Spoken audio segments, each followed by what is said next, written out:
a lot of chairs this year. Sure. The wood is sitting there. Yeah, let me not sit there. There you go. By the way, thanks to your staff, texted just before this meeting because I had it on my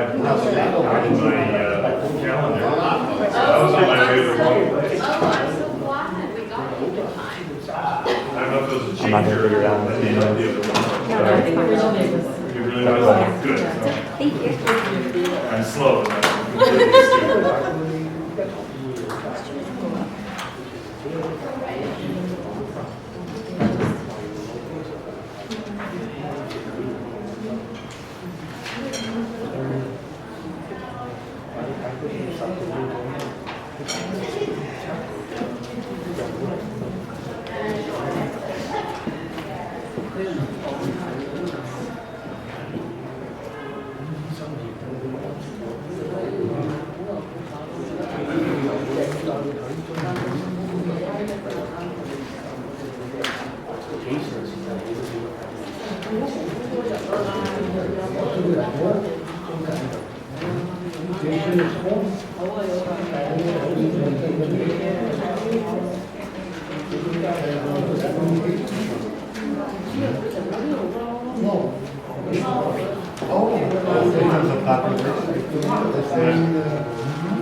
Where do you sit? There's what? I'm laughing because I gotta get your name, but I'm waiting there real Hi there.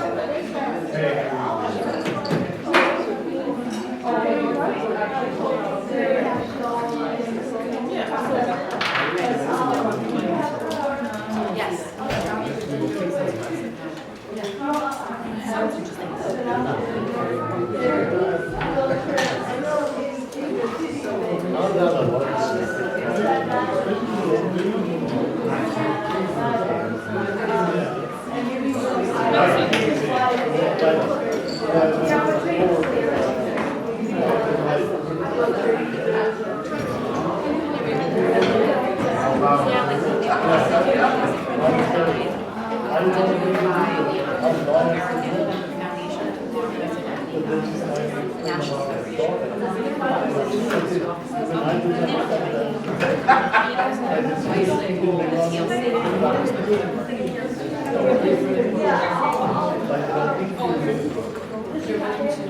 Yeah, I wasn't looking for where you wanted.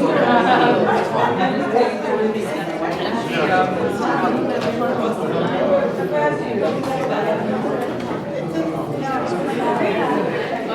Alright, I'm trying to.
What's up? The mics are not on, so I'm not sure.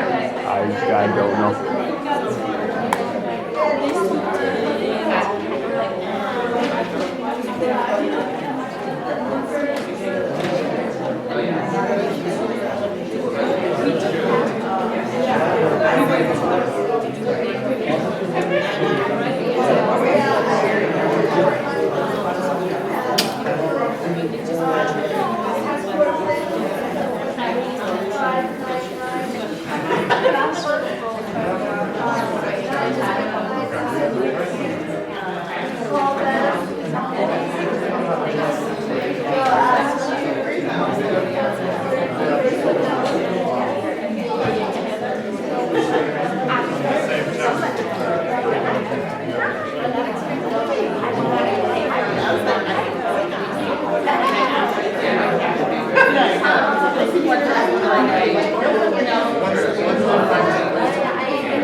Hi, Janice. So, see me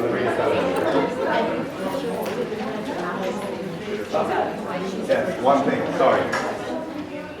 The title on that ended up being wrong. I was testifying somewhere last week. Yeah, but that was the last week. This is related to the nation.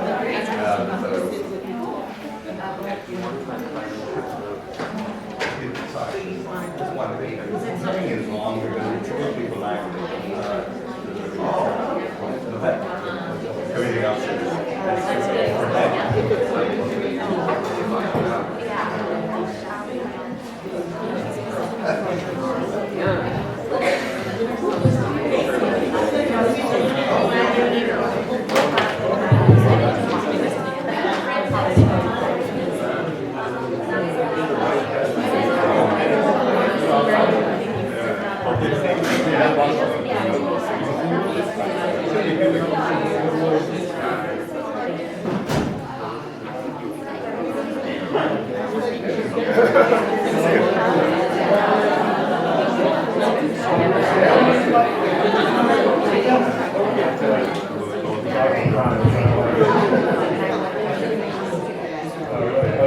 Okay, I'd like to now, hi everyone. We're going to get started. I apologize for the slight delay in starting. Technical difficulties, hopefully we'll get the mic situation sorted out. This one seems to be working. Others are working? Okay, great. So I'm now going to call to order the Civic Engagement Commission's first public hearing. Focus on the proposed methodology for full site language assistance program. Welcome everyone, including anyone who is participating through the live stream. Thank you so much for taking the time to be with us today. For people in the audience, if you have not already done so, please add your name to the sign-in sheet. And also there should be a signature sheet for the commissioners going around as well. The sign-in sheet for the commissioners, when you get it, please sign it.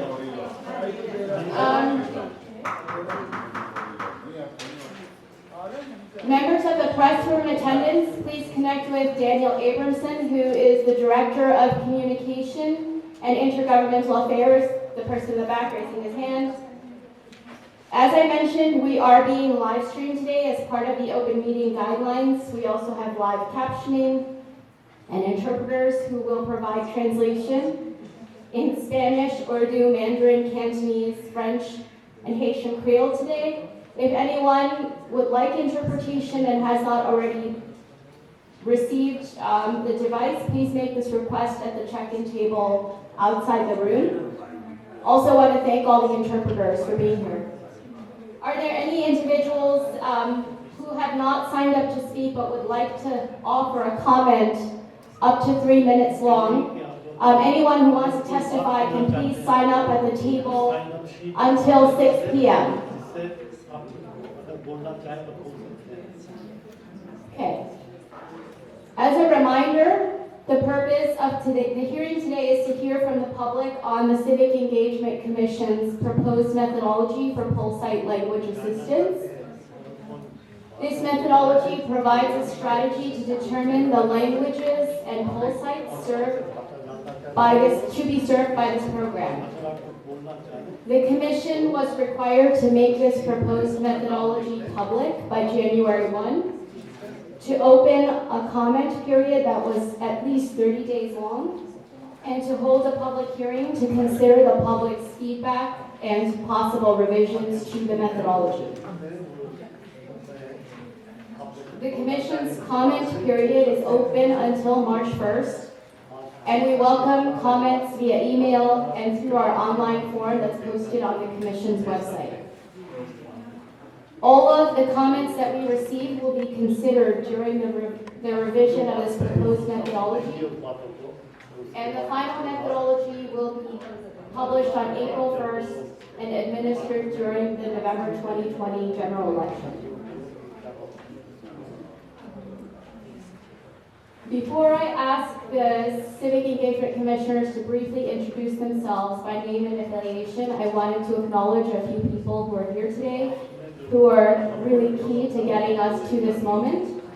So I want to first thank the Commission staff who helped orchestrate and organize the logistics of today, members of the Commission's Language Assistance Advisory Committee who are here, thank you.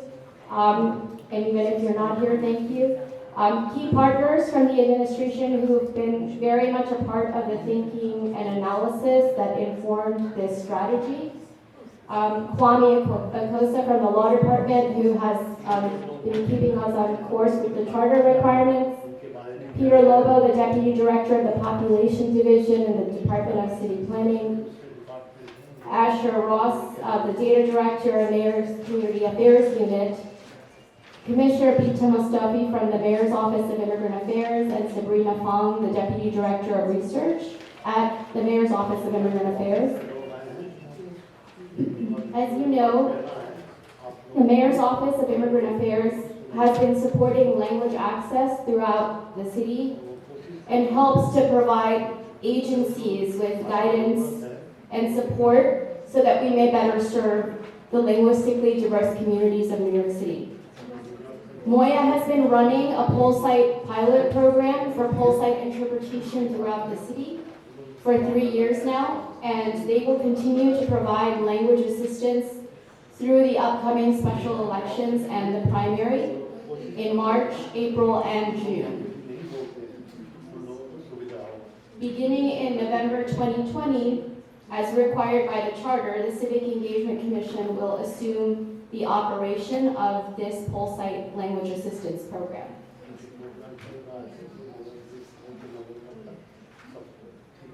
The comments that we take from you today will be used to revise the Civic Engagement Commission's proposed methodology that will be implemented in November.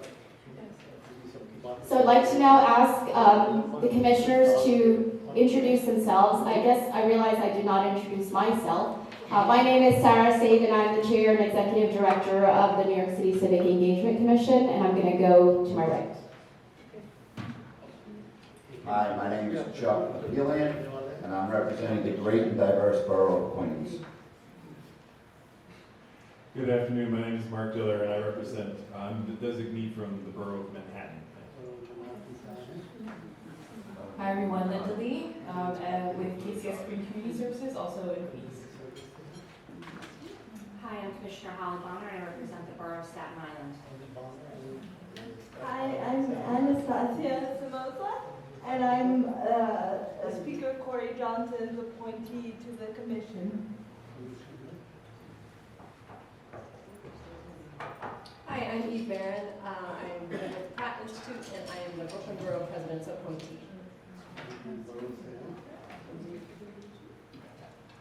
Good evening, my name is Aneta Sicharan, and I'm the Executive Director of Chaya Community Development Corporation, based in Queens, and I am a mayoral appointee to the commission.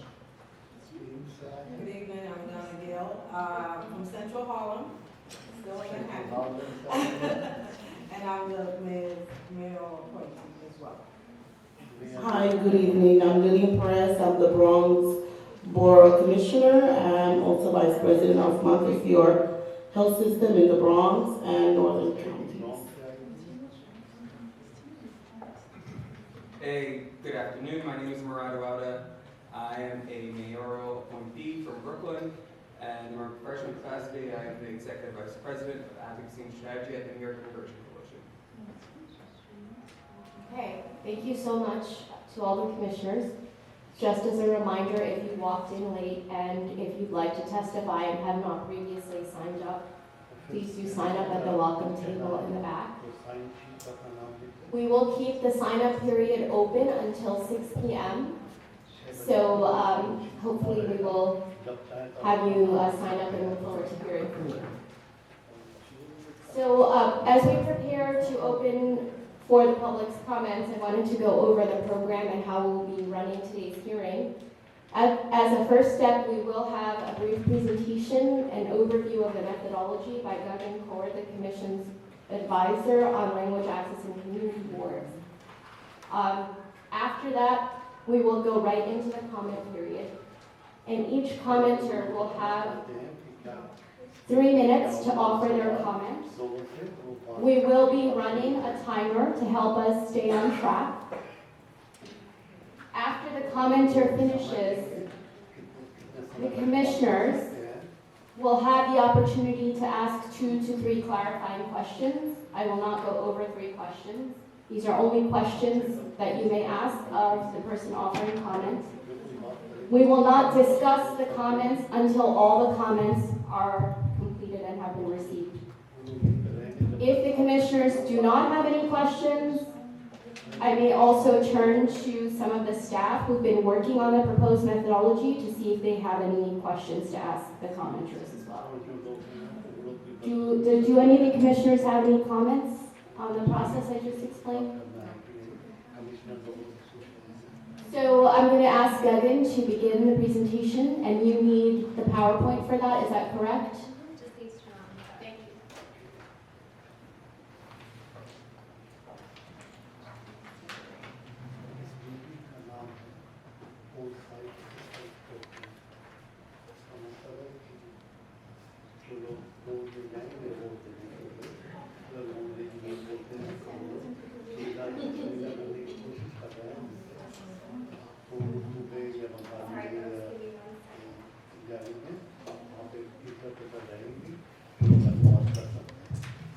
Hi folks, my name is Devin Kaur. I'm advisor for language access and community boards with the Civic Engagement Commission. We are so grateful to have all of you join us to be part of the review and public feedback portion of the proposed methodology. So we're going to run through the Civic Engagement Commission's proposed methodology for the full site language assistance program. So the New York Civic Engagement Commission is mandated to consider a few factors when creating a proposed methodology for the full site language assistance program. These factors include, but are not limited to, relevant data from the most recent American Community Survey from the U.S. Census Bureau, locations of full sites and boundaries of election districts, information related to voter turnout, and any other information that's deemed appropriate by the New York City Civic Engagement Commission. So this methodology outlines how the Commission is going to determine which poll sites are likely to have a significant concentration of speakers with limited English proficiency of the designated citywide languages. And the way that designated citywide languages is defined is the 10 most commonly spoken citywide languages, and is also rooted in Local Law 30 of 2017.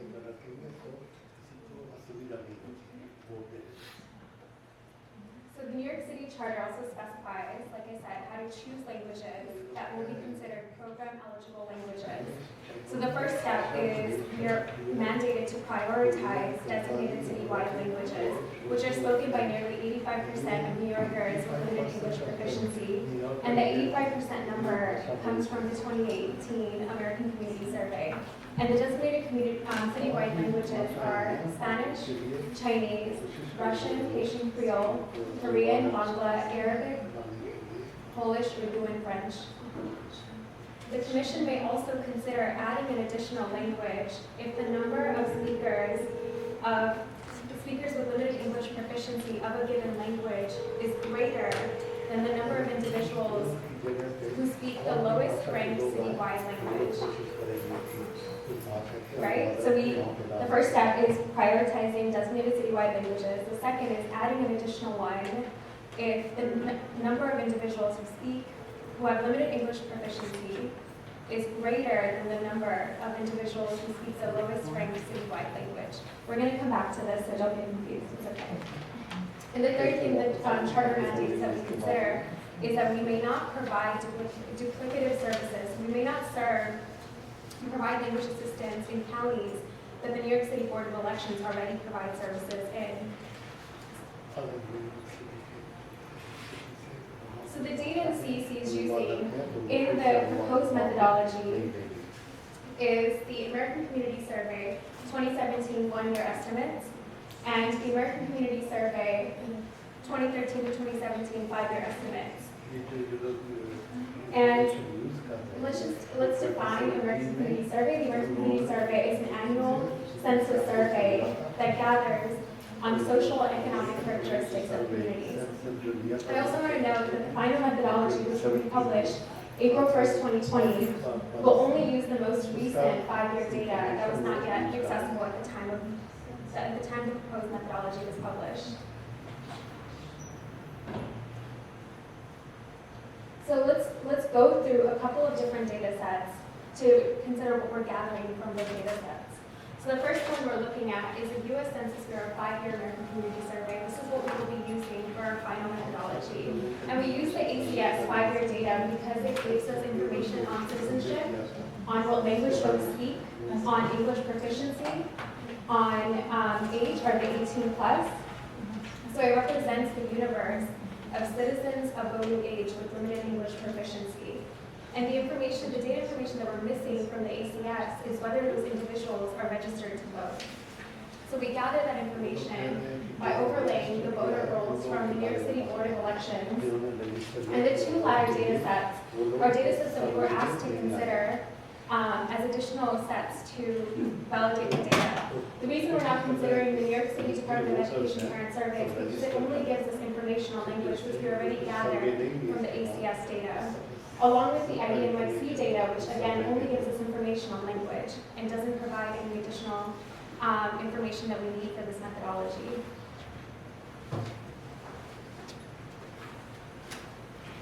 So, step one in the methodology is to identify program eligible languages. As we said earlier, per the charter, the Civic Engagement Commission shall start with the designated citywide languages. So the table that you see here, the languages listed in the blue are either designated citywide languages or per charter, we can determine whether to provide services in non-designated citywide languages. And you can see that Yiddish is a non-designated citywide language. And we are providing services in Yiddish because the number of LEP speakers of Yiddish is greater than the number of LEP speakers of the lowest ranked designated citywide language. And in addition, it has at least one pool site which is likely to have a significant concentration of speakers with limited English proficiency of such language.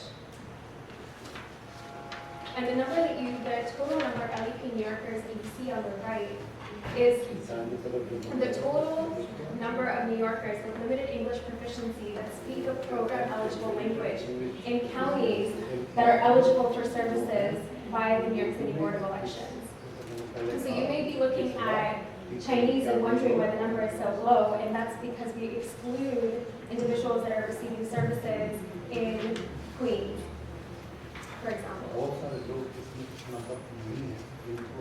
Step 2.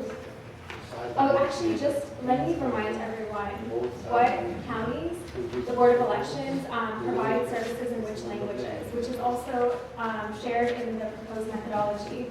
So as per the Voting Rights Act, the Board of Elections must provide services in the following languages in counties. They must provide coverage of Spanish and Chinese in New York or Manhattan, Spanish and Chinese in Kings County or Brooklyn, coverage of Spanish, Chinese, Korean, Bangla, Hindi, Punjabi in Queens, and coverage of Spanish in Bronx and Richmond County in Staten Island. So one thing we noticed from there is that Spanish is covered in all 5 counties by the New York City Board of Elections, and therefore is excluded in our analysis because the Civic Engagement Commission may not duplicate any services that the Board of Elections already provide services to. So once we've done that, so the first chart looked at the total number of New Yorkers with limited English proficiency. This, the second table looks at the total number of New Yorkers with limited English proficiency that are citizens of voting age. Right, so they're 18 plus and they're eligible voters. So you can see the number has gone down from table 1 to table 2.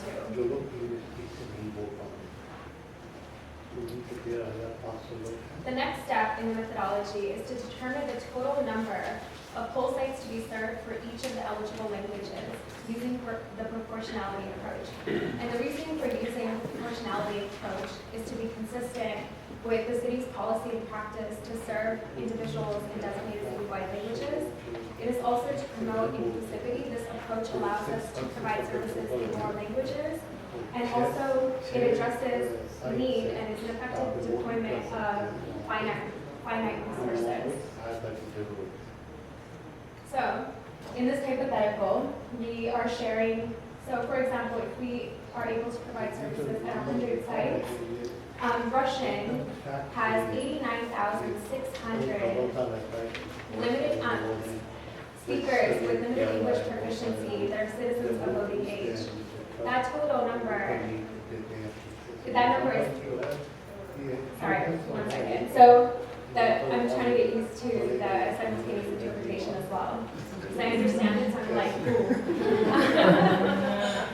so yeah, so Russian, we have 89,600 speakers out of 211,400 of the total number of LEP speakers that are citizens of voting age.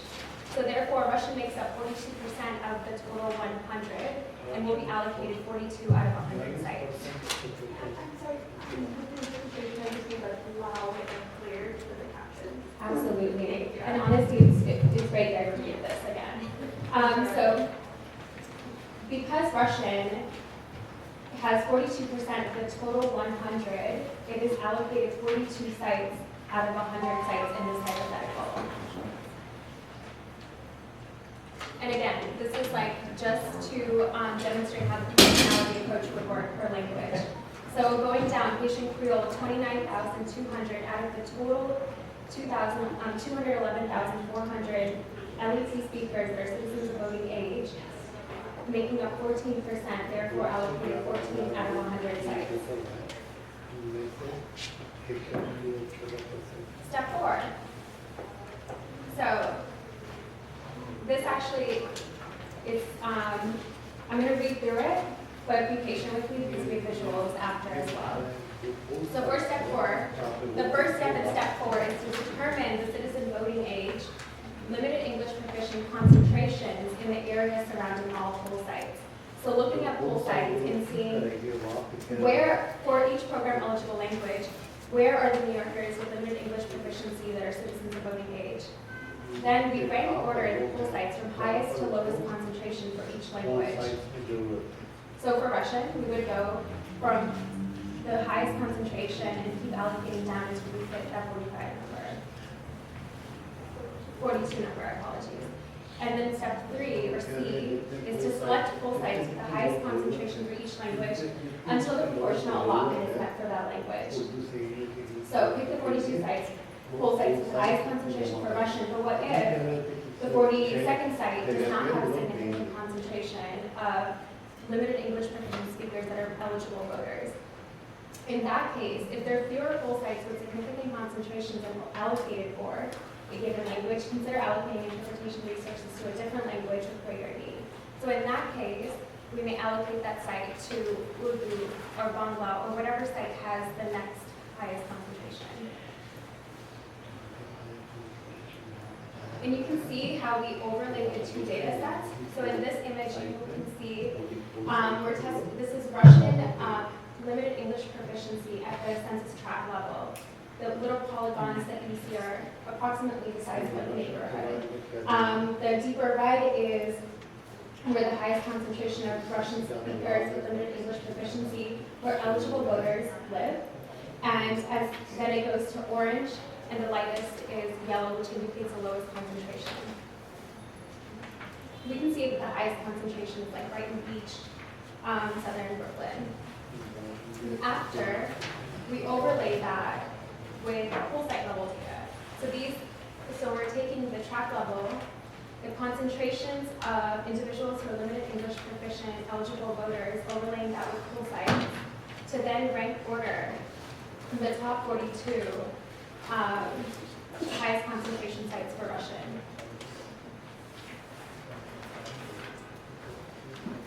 So in our proposed methodology, based on the 2017 ACS data that we utilized, these are our program eligible languages: Arabic, Bangla, Chinese, French, Haitian Creole, Korean, Polish, Russian, Urdu, and Yiddish. These may shift a little when we start using the five-year data in the final methodology, which will be published April 1st, 2020. And y'all are aware of this timeline. You're here, it's a public hearing, February 18th. We're publishing our final methodology April 1st, taking in all of the public comments and testimony that y'all are sharing with us today. If folks have any questions on the presentation, we can connect after the public hearing. Thank you so much. Thank you, Guggen, for taking us through that presentation. So now I'm going to open up the floor for people to offer comments on the methodology. And we are going to first call on, did you say I need to do Aaron first? Okay, sorry. I would like to call on Aaron Hanif, the CEO and Executive Director of UPNA Community Services, to please come and offer a comment. Do we have, am I using my timer? Are we doing it on the screen? Oh.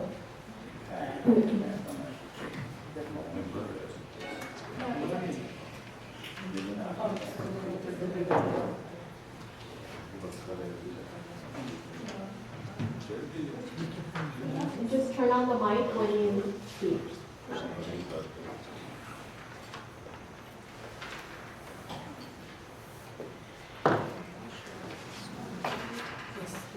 Hello. Okay. Good evening and assalamu alaikum everyone. My name is Iram Hanif. I am the CEO of Apna Brooklyn Community Center and Director of Apna Adult Daycare Center. Apart from that, I am also a member of Community Board 13 and co-president of PS253 Parent Teacher Association. I want to thank New York City Civic Engagement Commission for creating a whole site language assistance program that will provide interpreters at New York City whole sites to assist limited language English proficient voters with navigating the voting process, and thanks to the chair of the New York City Civic Engagement Commission, Dr. Sarah Said, for creating this opportunity for testimony on the benefits of whole site language assistance program. Apna Brooklyn Community Center is the only Muslim organization in Brighton Beach, managed and staffed by immigrant Muslims from South Asia, who have cultural, religious, and language abilities to be able to communicate and to be accepted by the underserved Muslim population. Apna's staff has developed competency in applying for and receiving federal, state, and city entitlement services to our residents. The Brooklyn neighborhood of Brighton Beach and Coney Island are home to diverse communities of recent immigrants from India, Pakistan, Bangladesh, and several Central American communities. Members of these communities are not native English speakers and have difficulty navigating the government social service system. Apna helps bridge this gap, ensuring the communities we serve can navigate and benefit from the services that help them live safe, healthy, and fulfilled life. Apna's mission is to bridge this gap through community education, engagement, and empowerment. Islam is the second largest, fastest growing religion in US with an estimate of 3.5 million in the United States as of 2015. Many assume that all Muslim Americans are immigrants, even though more than 40% of the 3.45 million Muslims in America are born here. And even more pervasive truth of the Muslim Americans is that we are all Arabs or South Asians, when in fact about 41% are white, 28% are Asian, and 20% are black. Throughout its history, New York City has been a major point of entry for immigrants. As many as 800 languages are spoken in New York, making it the most linguistically diverse city in the world. English remains the most widely spoken language, although there are areas in the outer boroughs in which up to 25% of people speak English as a second language or have limited English proficiency. According to the United States 2010 service, there are 192,209 Asian Indians, 53,174 Bangladeshis, 41,887 Pakistanis, and 3,696 Sri Lankans in New York City.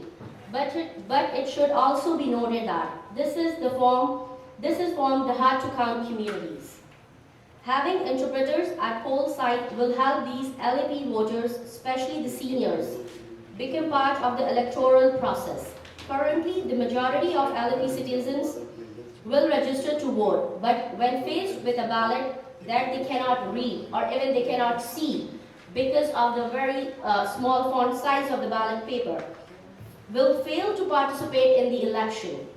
An interpreter at the poll site would eliminate the need for a younger family member or a community member to go with them on the election day. It is important fact that interpreters being present at the polling site be advertised through the various ethnic media platforms prior to the election, prior to the primary or prior to the election days. This will increase voter turnout and organize the immigrant population for what they are, citizens of New York City. Thank you so much. Thank you, Aram. Are there clarifying questions for Aram from the commissioners?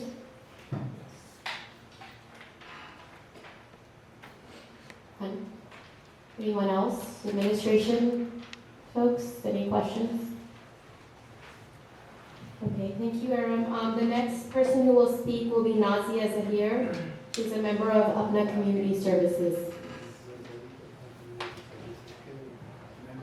Assalamu alaikum. Good morning. Sorry. Good evening. My name is Nazia Shaheen. I am homemaker and the mother of 4 children. I am the member of Neighborhood Advisory Board 15 and a community activist. Thank you to the NYC Civic Engagement Commission for creating a poll site language assistance program that will provide interpretation for voters. I have been working with the Apna Adult Daycare and the Apna Community Center for years now, and there is no better place like it. Every time I come to the center, I always feel like home. They are always here to help and support the community. The centers offer services to everyone, not only the elderly of the community. There are several events that are even catered to the youth. They hold clothing drives and even back to school giveaways as a way of giving back to the community for the support they have given the center. I volunteer at the center talking to the members and helping in facilitating activities for the elderly. New York is seen as a melting pot. We have so much diversity, yet we still lack accessibility for all. Many parts of New York are filled with immigrant communities and working class people. There is a great apathy of immigrant families participating in the election because of language barrier. Many do not understand English, some do speak and understand English, but that is only a handful. If we have translated a report, then the numbers of voters will increase because they will be able to understand what they are doing. The language assistance program will make it easier for the numbers of voters to rise and allow for people to come out their comfort zone and have their voices heard. This is especially beneficial for seniors. Thank you, New York City Civic Engagement Commission, for your dedication to these issues, and let's work together to bridge this gap between language barriers. Thanks again. Thank you, Nazia. Clarifying questions, Mark? Thank you for your testimony. Are the languages that you saw in the presentation, are they sufficient, or are there different languages that you would propose that we consider in terms of achieving the goals that your testimony encouraged us to achieve? No, that's no why we only do the different language, like for Chinese people for Chinese, but for me it's Urdu. For my committee, on behalf of my committee, I am speaking. So Urdu is on the list, Yes. yes? So, great, so very good. Thank you very much. You must have. Anyone else? Donna? This was very good. Oh, wait, hold on. Okay. I have some more questions. Okay, no problem. This was excellent. Speaking of community, I noticed that you indicated that children would have to go to the poll site with an adult to do the interpretation. Now, are you aware that the Board of Elections allows anyone to go in with the person to interpret for them? So I think that needs to be said or broadcast to the community so that if interpretation is not available, at least they know they can take another adult with them to the poll site. Can I ask this question Yes. on Nagima's behalf? So I completely agree that it's good that the seniors can take any adults with them in terms of interpretation, but oftentimes the voting day or a time when any other adult of the family is busy in school, college, or other personal engagement. So in that scenario, the seniors have no option. They cannot go alone and cast their votes. So if the dependency will be reduced, obviously the turnout on the voting side will increase. Thank you. Anyone else? Clarifying questions? I have a clarifying question. You mentioned a little bit about the font size of some of the paperwork that we have added in the polling sites. I myself am legally blind, so I empathize with that, and that's been an issue that I've had as a New York City voter for quite a long time. Do you feel that the population in your community, the font size and the vision issues that they're having, do you think that they're only age-related, or do you think that there is another factor that is inhibiting them as far as the font size? There are two things. One is age-related, because I'm a community activist, so in the last elections I have been a poll watcher on some sites, and I encourage my community members to go. So first is because of the seniors, because of the font size, it's very difficult to read and then mark the appropriate circle, and on top of that, the names are appearing in English language. So the seniors don't know who they are voting to, because the names are in English, they cannot read, they don't know, they cannot do anything. So like we have to literally tell them, oh, this is the name written, this is the councilman, this is the judge you are voting to, this is the public attorney you are voting to. So both the things, the language on the ballot paper as well as the font size, because what happened is if they are circling, it's so small, minor circle, they're circling their seniors, they have hands are shaky. Rather than on doing, circling on the appropriate box, they mistakenly do it on the other side. So means the vote is not going to get counted if they have done it on for one particular position. If they have casted their vote to two individuals, obviously I don't think so that vote is going to count. Thank you for elaborating on that. Okay, we've reached the max of 3 questions on that comment. Keep it moving. Thank you again to Akna for joining us today. The next person who is up is Jerry Guatemala from the Asian American Legal Defense Fund, an education fund. While Jerry is coming up, I would also like to acknowledge some other colleagues who are here, colleagues from the census, I believe, are outside. And also want to thank colleagues from the New York City Board of Elections who are also here with us today. Thank you. Is Jerry here? Okay. Ralph Merzel, member of the Life of Hope Center. You here? Okay. Kadi Diaby. Chuck Park. You here? Amy Torres.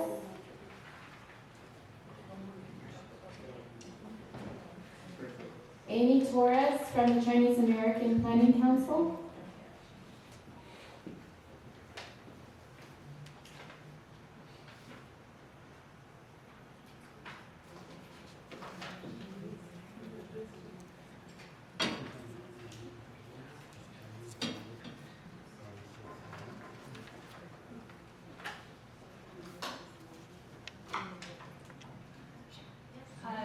Wasn't sure if I was waiting for anyone else. Hi everyone, thank you. My name is Amy Torres. My pronouns are they and she. I'm the Director of Policy and Advocacy at CPC, the Chinese American Planning Council. CPC is the nation's largest social services organization for Asian Americans in the country, but we're rooted solely here in New York City, which is a testament to the size of the Asian American Pacific Islander community here. We serve over 60,000 low-income and immigrant community members each year, from services spanning education, family support, and community and economic empowerment. And in addition to the services that we provide, our social change work includes civic engagement and advocacy for inclusion in many great things, including the methodology we're commenting on today. So CPC is here because Asian Americans and Pacific Islanders face very specific barriers toward voter participation and turnout. Some of which I'll be commenting on today, but I recognize that we're limited on time. So just to share quickly some of the language access issues, CPC serves communities at several different intersections of language access and poverty. So we know that poverty is a very large predictor, limited English proficiency is a very large predictor of poverty for Asian Americans and Pacific Islanders. For those that are living in poverty, LEP rates are up to 70%. So while that is part of the community that we're working with, we also recognize that Asian Americans and Pacific Islanders are eligible to naturalize and register to vote at higher rates than other immigrant groups, but it's issues like language access, access to legal services that prevent this group from naturalizing, and then once they do naturalize, turning out to vote. So we were very pleased to comment on today's plan. The pace at which this commission has issued its recommendations and prioritized language access is very important to us, and we acknowledge and appreciate that.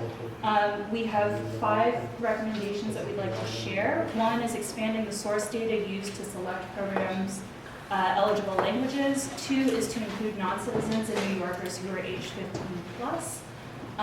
Decreasing the reliance on administrative data that assumes surnames, turnout, and previous receipt of services.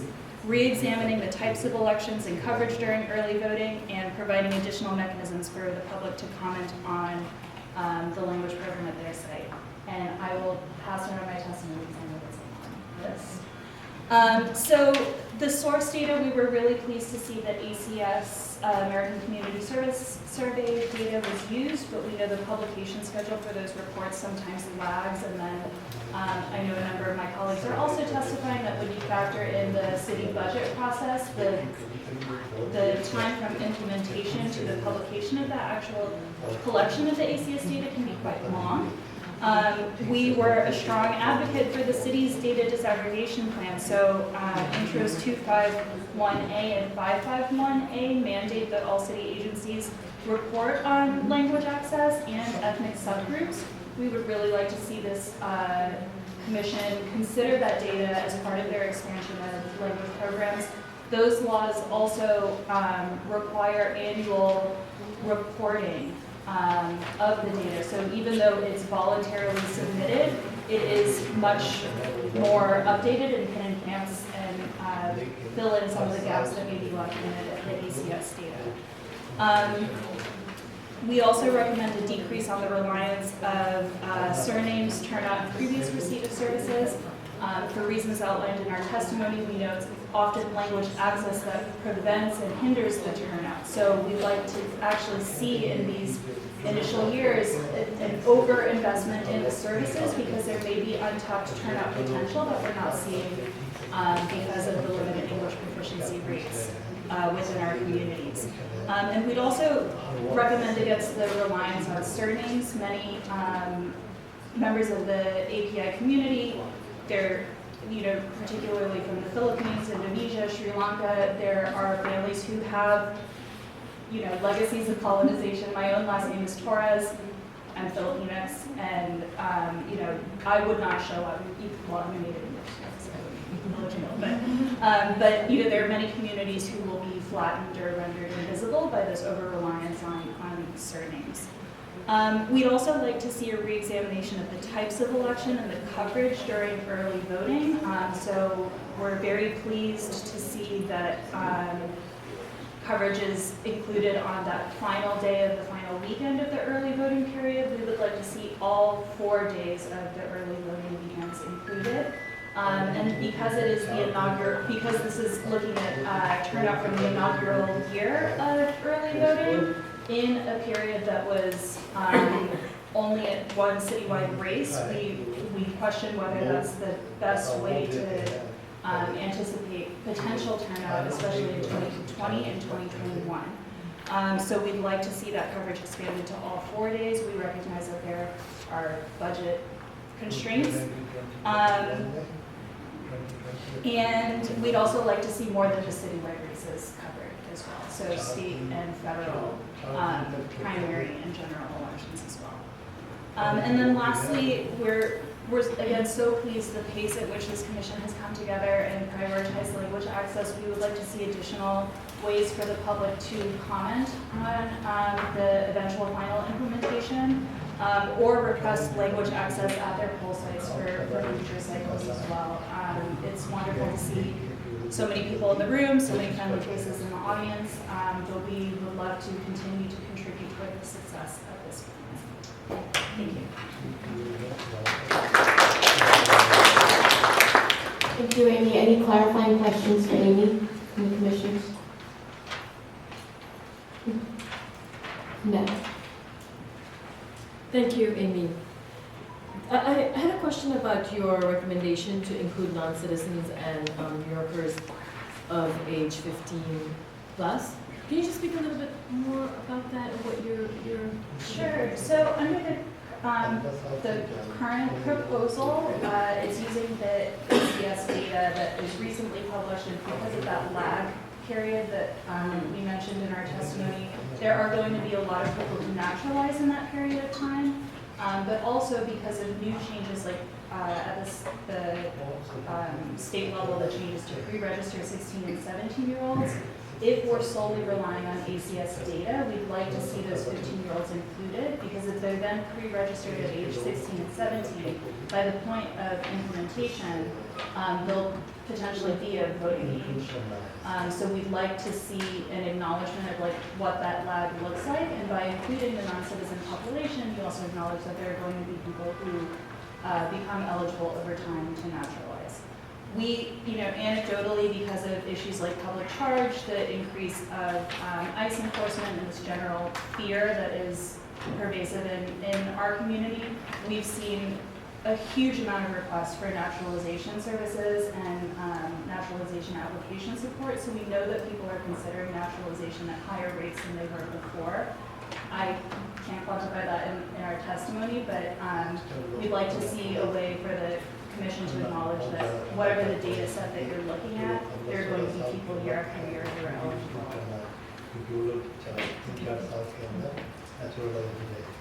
Other clarifying questions?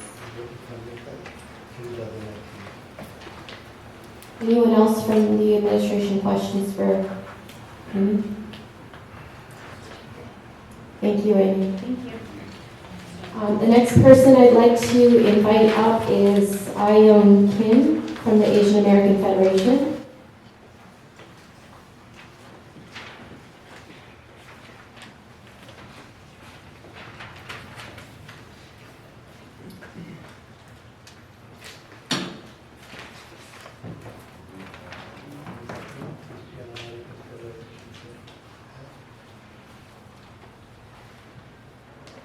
Good evening, thank you for having us. I will be submitting our written testimony later by email. Sorry about that. My name is Ayong Kim. I'm a small business project manager at the Asian American Federation, and I'm also on the CEC Language Access Advisory Committee. The Asian American Federation seeks to strengthen New York City's Pan-Asian American population, the fastest growing in the whole city, the racial and ethnic group in the city, and we also support 70 nonprofit organizations that provide vital health and human services to Asian Americans. We accomplish our mission through our four programmatic areas of research, advocacy, direct services, and technical assistance. Just getting into it then. I have two issues to raise today, given the proposal in front of us. One on the ambiguity on the standard of need, and secondly about the operational details that I believe is missing. First of all, on the ambiguity on the standard of need, I'm sure everybody heard earlier on that there's a section in the proposed methodology that says that if there are fewer poll sites with significant concentrations that are allocated for a given language, then the CEC might consider allocating interpretation services to another language. While we do welcome the flexibility in best method of implementing interpretation services, we believe that there has to be a clearer threshold, and this has come up in the Language Advisory Committee discussion, and the answer we've gotten so far is that no such threshold has been set yet. Given that, I'd like to recommend that there be a threshold to be set more clearly in near future, and also for the CEC to consider for the community to maybe ask for reconsideration once the poll sites are actually decided, if the community feels that they're not properly represented in the poll sites that are going to receive this interpretation services. Second issue is about the operational details. I understand that this methodology is mainly about which sites we're going to give these interpretation services to. However, we believe that it's important to keep in mind the problems that we see in today's interpretation services at poll sites, the issue of recruitment and quality control of the interpreters themselves.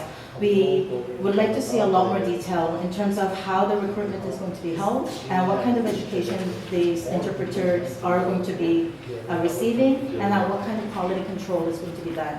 I say this because as of now, I believe the MOYA is relying on a third-party vendor to recruit and train interpreters, and we'd like to ask if the CEC does have capacity to take on this as a direct service, and also if the standards for such education or outreach and recruitment is going to be also available for public comments once the methods are set. Thank you. Clarifying questions?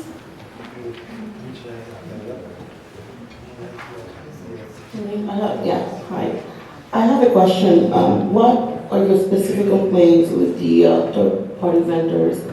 Are they not providing service? So this is not about the CEC per se, but in terms of the services that are being given by DOE for right now, especially, we hear from our partner organizations where voters have been turned away at the poll sites by less aware interpreters that tell them because you're not registered, you're not allowed to vote here, you must go home. And it's not just a one-time issue, but it happens every single election, and especially so where interpreters are more less trained and come with less of an awareness of what their role is.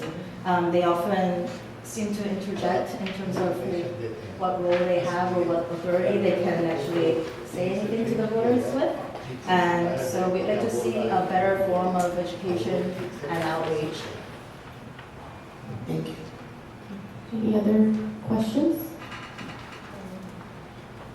Thank you so much. The next person that I have on this list is Shahana Masoom, member of the Bangladeshi American Advocacy Group.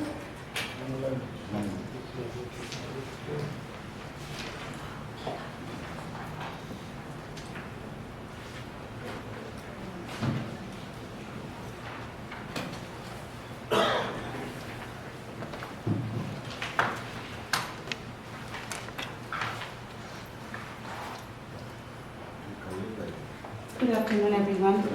My name is Shahana Masoom, and I'm a member of Land Use Assistant Advisory Committee, also the member of board member of Bangladesh American Advocacy Group, a long-term board of election day worker, as well as a volunteer. Also, I'm with the other organization. It's called Bangladesh American Advocacy Group. American South Asian Community Services. Bangladesh American Advocacy Group is shortly called BAG, is an umbrella organization who is created to support and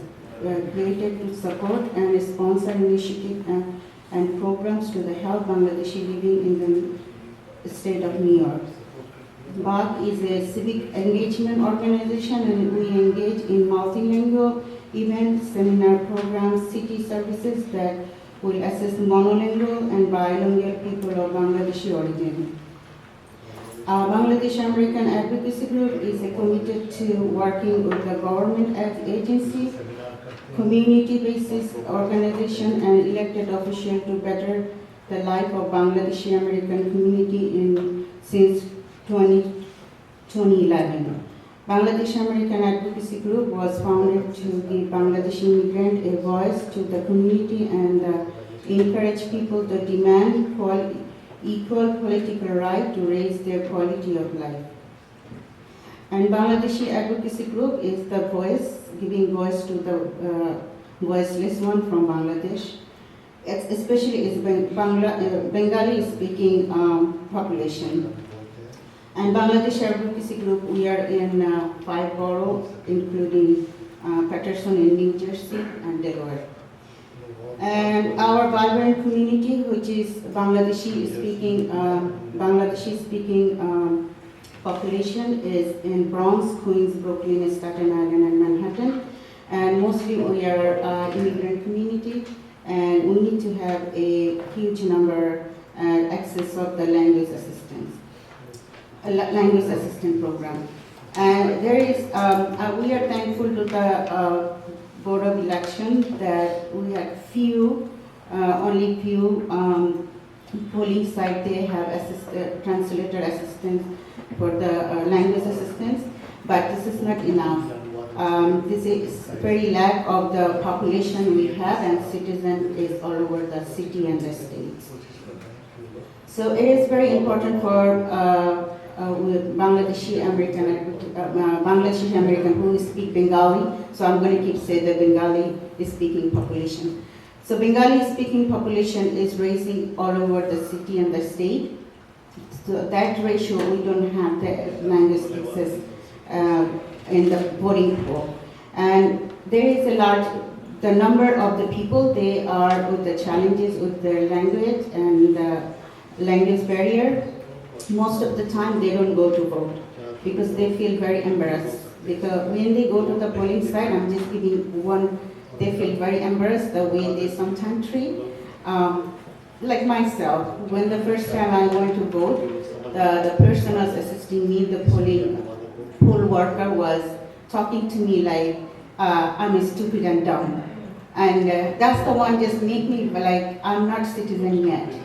I didn't feel like I'm a part of this civics engagement. This has happened to me, just think that with those people, they don't speak English, they're elderly, they didn't have, even though sometimes they're from the other country, even though they are not literate in Bengali sometimes. So how they feel and how they feel for their voting right.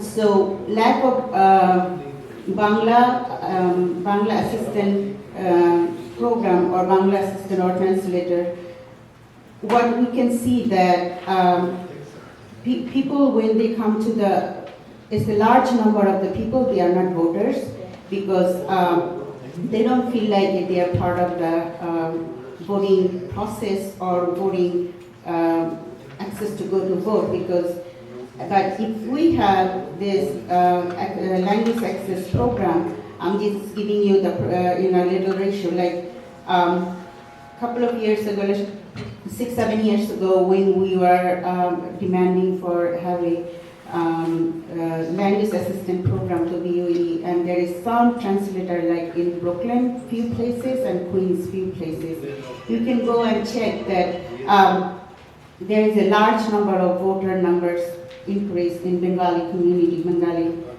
speaking population, because they are very comfortable when they come here, and also it's when they go back, they feel very good and they give this message to the community and community come back. They don't have to depend on anyone. Sorry to interrupt, your time is up, so could you just maybe offer the closing sentence? So just one more thing I just want to mention, like voting, if we have a language access program, then the people will be freely vote. They don't have to go to what is their family member or the person come to translate for them. They can participate their civics duty very independently. So I am really encouraging to have this language assistant program to all over the city, and especially for Bangladeshi people and Bengali speaking people, and we can participate our civics engagements. Thank you so much, Shamana. Any clarifying questions?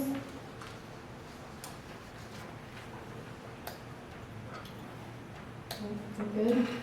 Thank you so much, Shamana. Next, I'd like to invite Maria Mark, who's with the Russian-speaking community.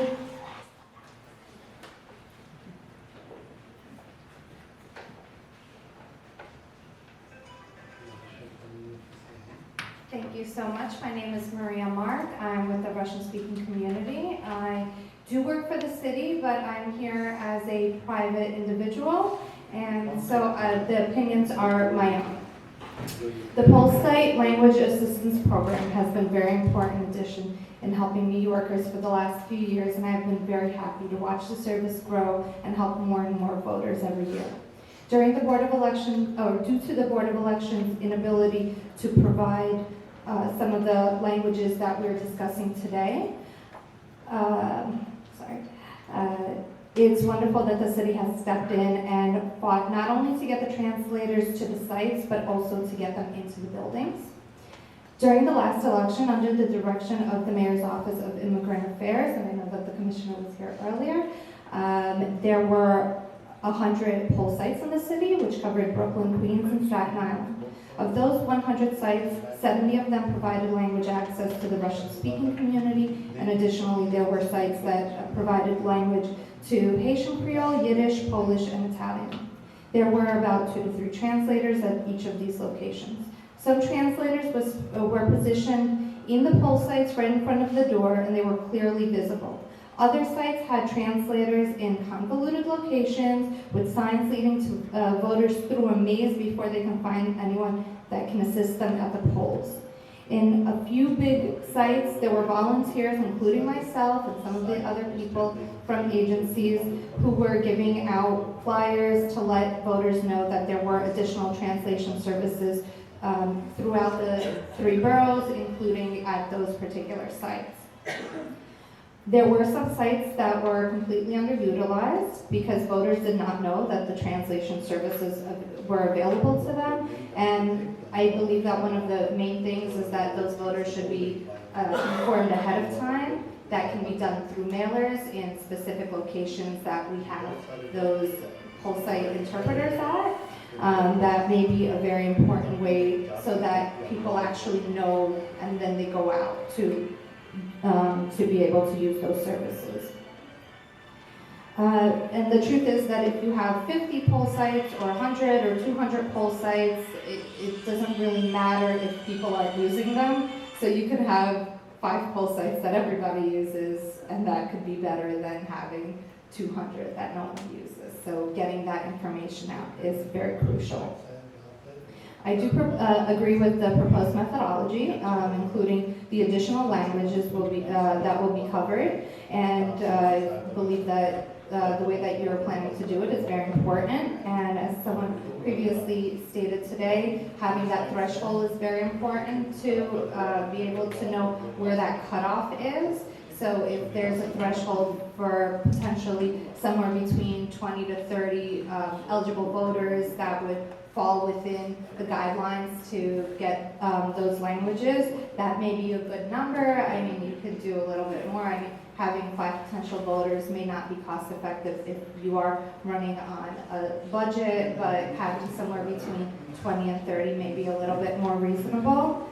And I do have a question and a thought about the current way that the poll site translators are done. I know that there is a capacity to have up to 4 languages in every single poll site, and in the last round there were not any poll sites that had multiple languages, but we're also including additional languages through this new methodology. And so our partners at APNA, our neighbors, and who we love very, very much, they would be able to be at the Shorefront Y with the Russian-speaking community as well, and throughout the city. And then there's a question about bilingual or trilingual interpreters, because there are people who may speak multiple languages.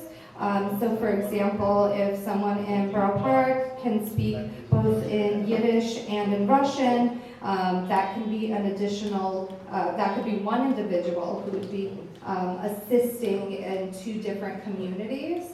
And it may be a great thing to add more of those trilingual communities. They may be similar in the Arabic, Bengali, and Urdu locations where people do speak multiple languages. I'm going to ask you to wrap up. Okay, absolutely. And so, actually, that was the end of it. So thank you so much for giving me the time and for everybody being here for such an important cause. Thank you, Maria. Any questions for Maria? Yep. You mentioned in your testimony, thank you for your testimony, you mentioned in it, I understood you to say that there's a maze before you can find interpretation services. I'm wondering if that's a metaphor, or is there actually a gauntlet and physical barrier that you have to overcome? So the poll site that I vote at, I was curious to see where the translators were, and I actually happened to have an extra barrier, which was my child in the stroller. In order to find the translators, I had to go through multiple hallways, and then when I finally did find them, there were some steps going down. So, you know, I can yell to them and they would be able to come up to me, but that was an extra very odd situation, although in other poll sites they were right at the door. So. Any additional questions for Maria? Okay, we're going to keep it moving. Thank you, Maria. The next person that I have on this list is the New York Immigration Coalition, Winnie Chen.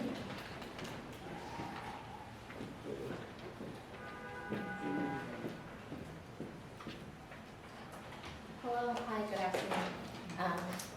My name is Winnie Chen. I am the Senior Manager of Civic Engagement at the New York Immigration Coalition. We are a policy and advocacy organization with over 150 organizations statewide. And today we're here to present our testimony on the poll site language assistance program and methodology. For one, we want to thank the Commission for the work and diligence around creating a methodology. We believe that a standard, transparent methodology will improve language access in all of our poll sites, enhance the voting experience of voters, as well as leading to a more inclusive democracy. Upon review of the methodology, we do have a few recommendations to share, some of which has been highlighted by previous testimonies. But our 4 recommendations are: 1, around the data set, to not remove 15 to 17-year-olds from the methodology, as well as the inclusion of non-citizens from the methodology. Our second recommendation is to not use turnout or utilization data of past services as factors in determining future usage. And 3 is the standardizing the language access services for all elections during the early voting period. And to speak more pointedly on the first recommendation is the timeliness of the ACS data. As previous testimony has pointed out, and in the methodology, I know that it points to the 2018 PUMA data. However, if you factor in the city budget, 2 of the 3 elections this year, especially the primaries, happened within fiscal year 2020, which was approved in 2019, so that means we're using the 2017 data. So inherently, for 2 of the 3 elections this year, not including the special elections, we are using 3-year-old data. So what does that mean for us? That means that that data is not inclusive of the, is not inclusive of the populations and the changes within the population. And so our recommendation is to mitigate those changes by including non-citizens and 15 to 17-year-olds.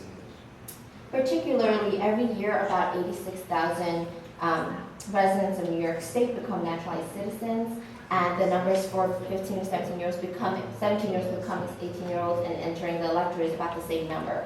So if you look at that, that's about 70,000 individuals per year over the course of 3 years because of the data lag.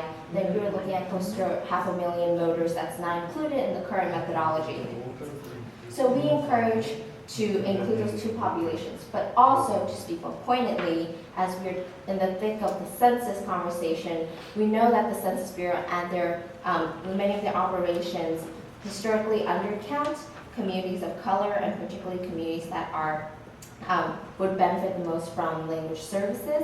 So we believe that a more expansive methodology and a more expansive data set that does not exclude non-citizens will offset reoccurring undercounts of the same communities who are most in need of these language services. Our second recommendation is around turnout. Turnout is notoriously difficult to predict, and we believe that under the current methodology, we are using turnout and utilize past usage data, and we believe that this is not the best way in determining future usage because, 1, we should be anticipating future usage and not we believe that we should look forward and anticipate the need rather than look at how the needs in the past were met.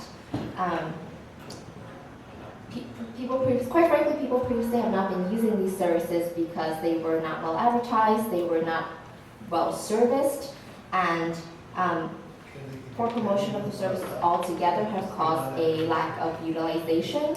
And we think that moving forward, as this transitions to a program that is long-standing, we believe that usage would increase, and we hope that we can kind of not let the usage and our determination of which poll sites are included and which languages are included through the turnout and past utilization data. And then my last point is around early voting. As previously stated, we are currently in the nascent phases of early voting, and our state's voters are just being accustomed to early voting. So when under the current methodology, it is very confusing because not all weekends under the early voting period is covered. So we believe that would create confusion amongst our voters, and we prefer a standardization, and we hope that we wouldn't have to limit interpretation services for early voting to just one weekend and to elections containing a citywide race, because if you look at the Queens elections, Queens is one of the most language diverse counties, and an election there is critical to provide the services that's not included within the current BOE provided services. So we recommend a standard application of language services for all elections during the early voting period. We intend on submitting written testimony, so please look forward to that. My last comment is around something that's touched on before, is recruitment, the quality of interpretation, training of poll site workers, and also, for me, what is most important is feedback from the public.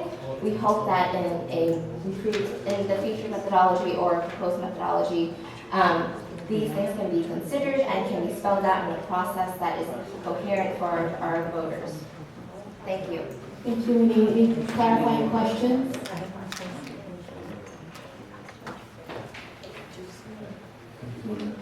It would be great if you can have the written testimony because you covered so much. Yeah, yes, I have a preliminary copy that I'm happy to share with you. I just want to include better data, but I can pass this around and we will share a more comprehensive copy. I couldn't keep up with all the great stuff. Yes, so to Winnie I'm and very to cognizant of that 3-minute mark. I've been beat like within like 1 minute before, so. Yeah. So to Winnie and to everyone else who has spoken and will be speaking, if you have not given us a written version of your comment, please do so. You can email it to us. You can also submit it online. It's going to be very critical for us to have this information in writing as we're reviewing the feedback. Okay, the next person that I have here on the list, next organization listed is Arab American Association of New York. Is Yafat Diaz here?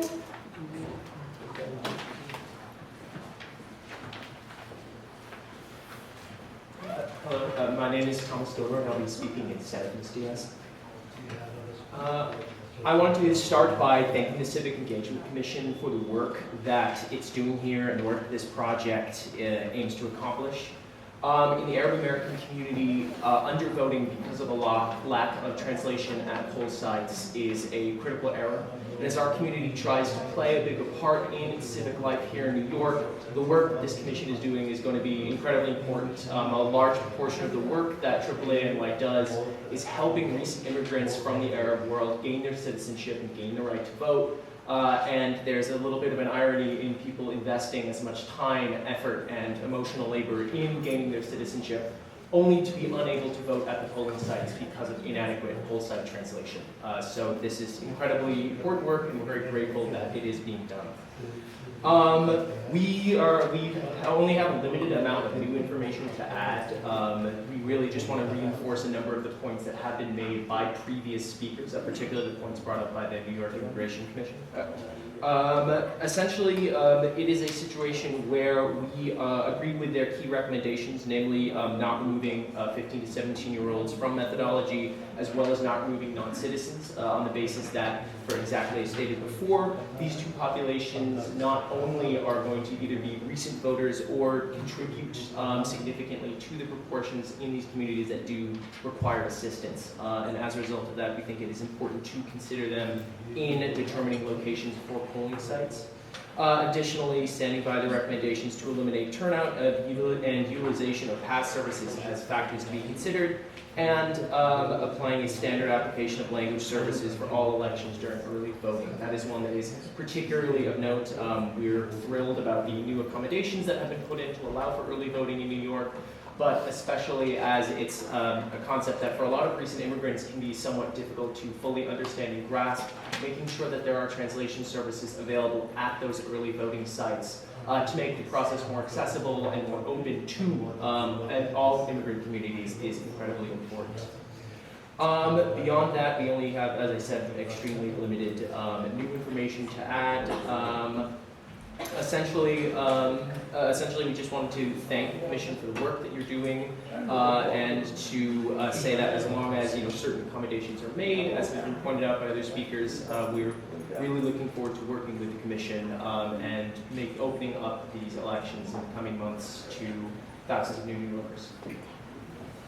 Thank you. Thank you very much. Any clarifying questions? Okay. Thank you. Next I have from Common Cause, Susan Lerner.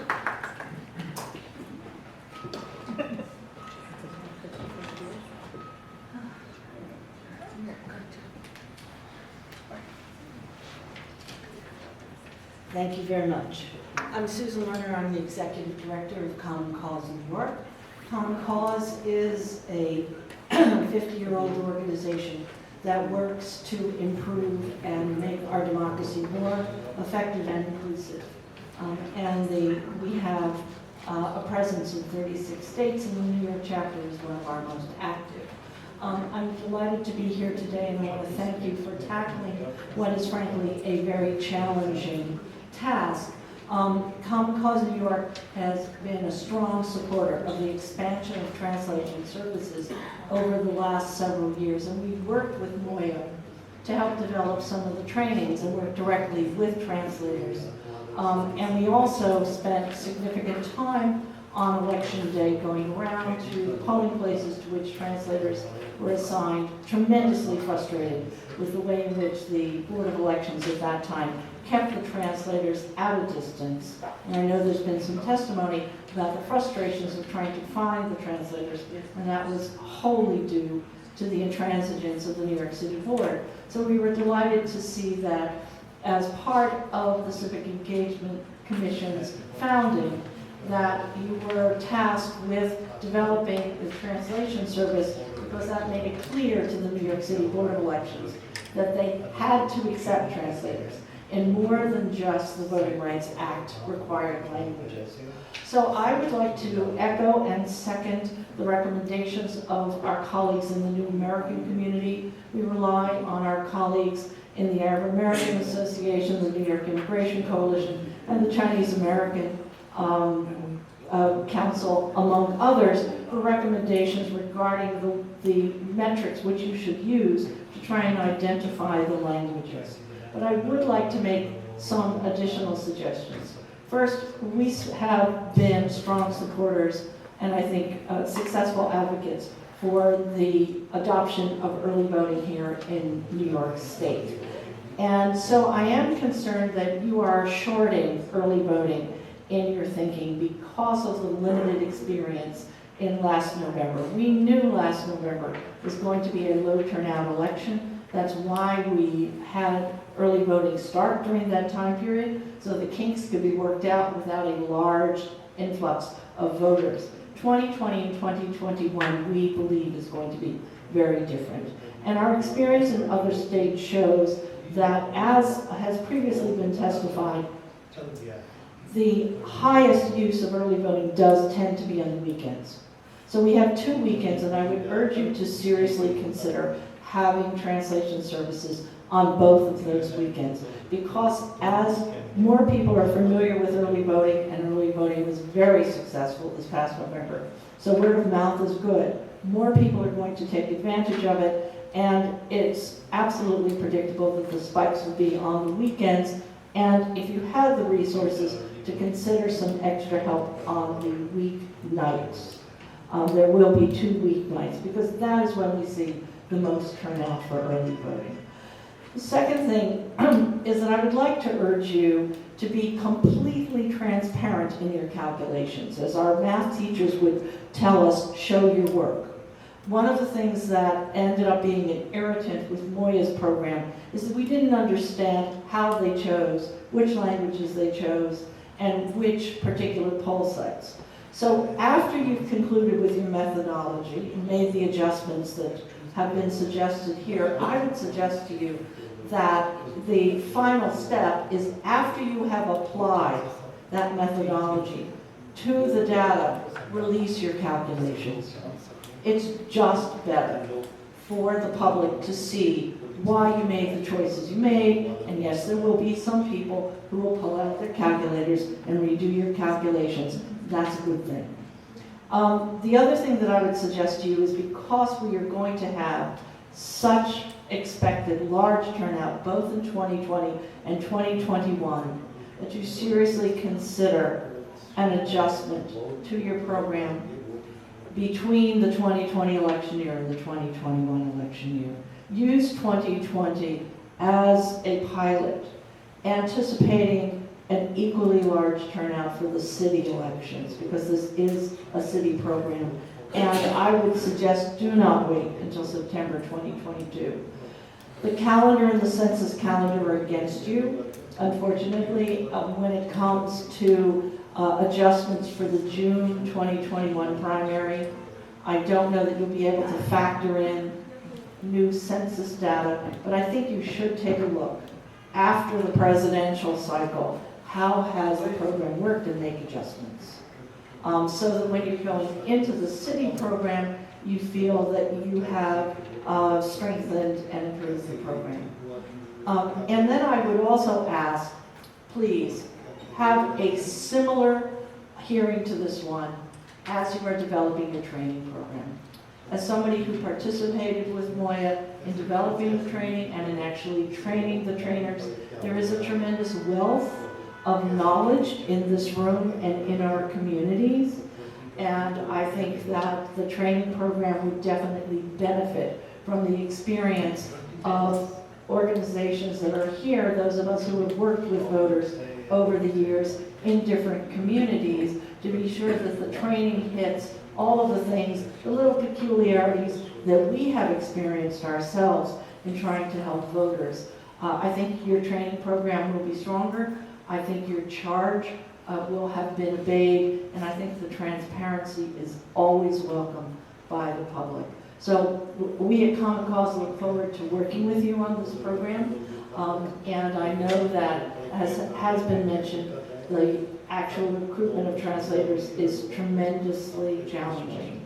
And so we look forward to working with you on the training and on advertising the program and making it a model for the rest of the country to be as successful as it possibly can in ensuring that every eligible New Yorker has an opportunity to cast a ballot that they understand and that will be counted. Thank you. Thank you, Susan. Are there clarifying questions for Common Cause for Susan? Good? Thank you. Thank you very much. The next organization I have on the list is Muslim Community Network, Saad Kezligi. Sorry, did I say your name wrong? No, but that's okay. Close enough. What is it? Saad Heshki. Heishi? Heshki. Heshki. Okay, sorry.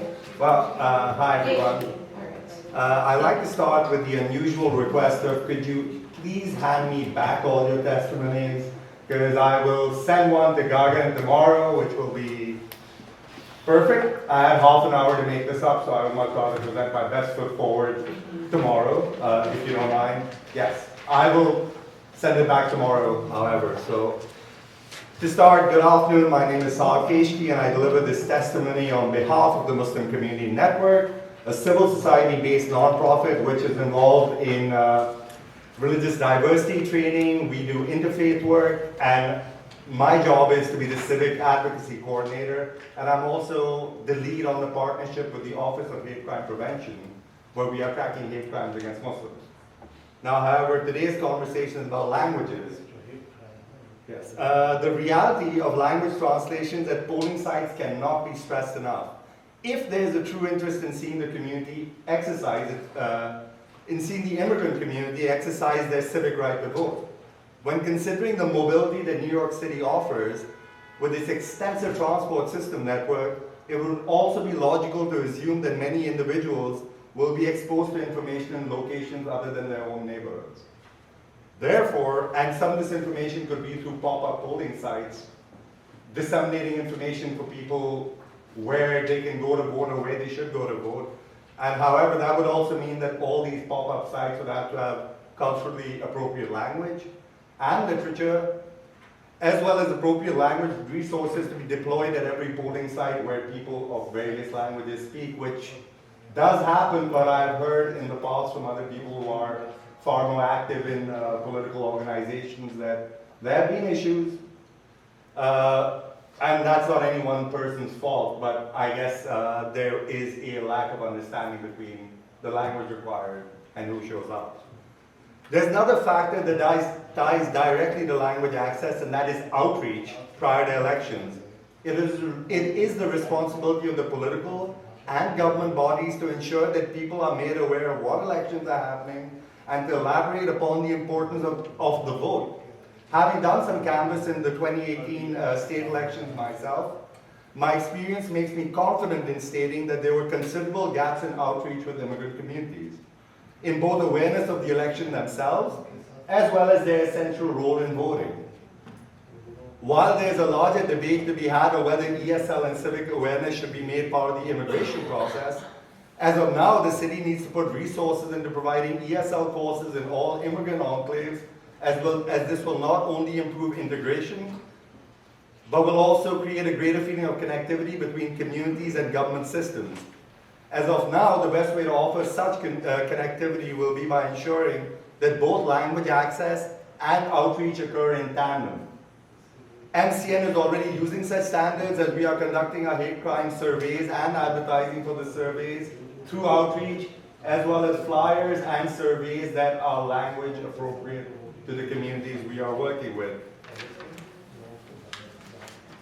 It would also be relevant to add here that MCN would be pleased to work with candidates, voter registration organizations, and government bodies to provide access to any communities and any CBOs where we already operate. With all of this, I would like to conclude that if anyone from the Office of Civic Engagement or any of the other esteemed audience members here wish to discuss the issue further, they can feel free to contact me at saad@mcnny.org. Thank you. Thank you. Are there clarifying questions? In your second paragraph, you're asking, I'll get back to the first part, that you want language appropriate resources at every polling site. Yes, well, what I meant by that is, well, which is why I'm trying to rewrite it a little to get it for tomorrow. But what I was trying to say was that we need a method for information to be able to reach the public beyond their own neighborhoods. And like I said, I have to reword it. But you do need pop-up sites, you do need somewhere for people to get information on where to go, which they may not necessarily be in the neighborhood the whole day. They may be out to work. In the city, yes. Well, that's what I was going to ask you. How does that happen? How does someone vote outside of where they live? Well, they can't, but that's what I was saying, I have to rewrite that. But I was talking more from the information perspective. Okay, thank you. Yeah, it was a bit of a rush. Sure. As a point of clarification, notices do go out by the Board of Elections to all registered voters. And I'm assuming that obviously the languages are limited that they use. I think they're using, how many, do you know how many languages they translate in notices to? I know we do 4. I don't know if they do it by language, but that's a good question for us to consider in the future. This is going to become part of what the methodology that they will apply to in terms of notification, not the voting. Yeah, I would just like to add to that, which is the factor that when it comes to languages, for example, in the Bronx, where I went recently, a large section of the Muslim community there speaks languages other than the ones even listed, the 12, 14 you have over there. They're very specific dialects, and I understand how difficult that is. But the fact is, you are going to lead out large swaths of people if one does not get a little more precise with who is living where and what's going on. And I've noticed that difficulty in the work I'm doing, so that would be all. Thank you. Another clarifying question? No, I have a comment before we go to the next witness. Can you hold your... It's just an apology that I have to leave, which you'll Okay. recall this was Yes, thank you, Mark. May I? Yes, you. So, Yes. I have one question. Oh, please. The Albanian community, I see that that's a language that we haven't even looked at. Turkish. And that is 500,000 New Yorkers in the Bronx. Right. I mean, they're not all in the Bronx, but I mean, so that was. Turkish would be another language. Right. I mean, and as I said, when we started about the African community, it's a whole new universe, as I'm learning. So thank you for, and pardon the interruption, but I wanted to apologize that this meeting was scheduled at a time in which I'm supposed to be chairing another meeting uptown. So I'm going to be taking my leave. It has nothing to do with anything anybody said. And I am sorry to hear those testimonies that I will be missing as I leave. And I'm sorry to my colleagues for having to leave, but I wanted to hear as much of it as I could, which leaves me in the awkward position of having to walk out in the middle. So forgive me, and thank you very much for the testimony so far. Thank you, Chair. Thank you, Mark. Okay, the next person I'd like to call up is Jerry Vadamala from Asian American Legal Defense and Education Fund.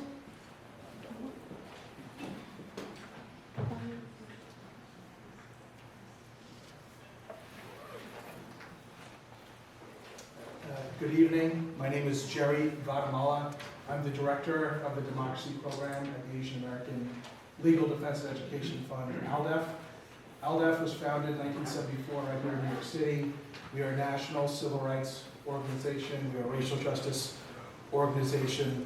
And our mission is to protect the civil rights of Asian Americans, and we do that through litigation, community education, organizing, and advocacy. ALDEF has been very involved in language assistance across the country. We have a long history here in New York City. We started poll monitoring and conducting an Asian American exit poll in 1988. That started here in New York City. We focused mainly in Manhattan, in Chinatown, Lower East Side, in Brooklyn, and in Queens County. Our exit poll and poll monitoring has expanded to 14 states in Washington, D.C., across the country. We've had some problems with the New York City Board of Elections in ensuring full compliance with their requirements under the Voting Rights Act. So in 1992, when Chinese was required, Chinese language assistance, translation, and interpreters was required in Manhattan, Brooklyn, Queens, the board told us they could not fit the Chinese translation in those voting machines, the ones where you hit the lever. We had to print out on paper and show them that it could fit. And once we were able to convince them that it could fit and they were required to do it, they told us they would not transliterate the candidates' names into Chinese. We objected under Section 5 of the Voting Rights Act, and the Department of Justice at the time agreed with us and required the Board of Elections to fully translate the ballot, allowing 55,000 limited English proficient Chinese Americans to be able to cast a ballot. There were numerous other problems, including translation problems, Mandarin interpreters being sent to Chinatown, where everybody spoke Cantonese, Cantonese interpreters being sent to Flushing, where everybody spoke Mandarin. We had translation problems with a Chinese ballot. In the 2000 primary election in Brooklyn, the board had mistranslated Republican as Democrat and Democrat as Republican. Just to give you a sense of some of the problems that we observed through our poll monitoring and exit poll, we eventually sued the Board of Elections in 2006 for failure to comply with Section 203 for Chinese and Korean language assistance.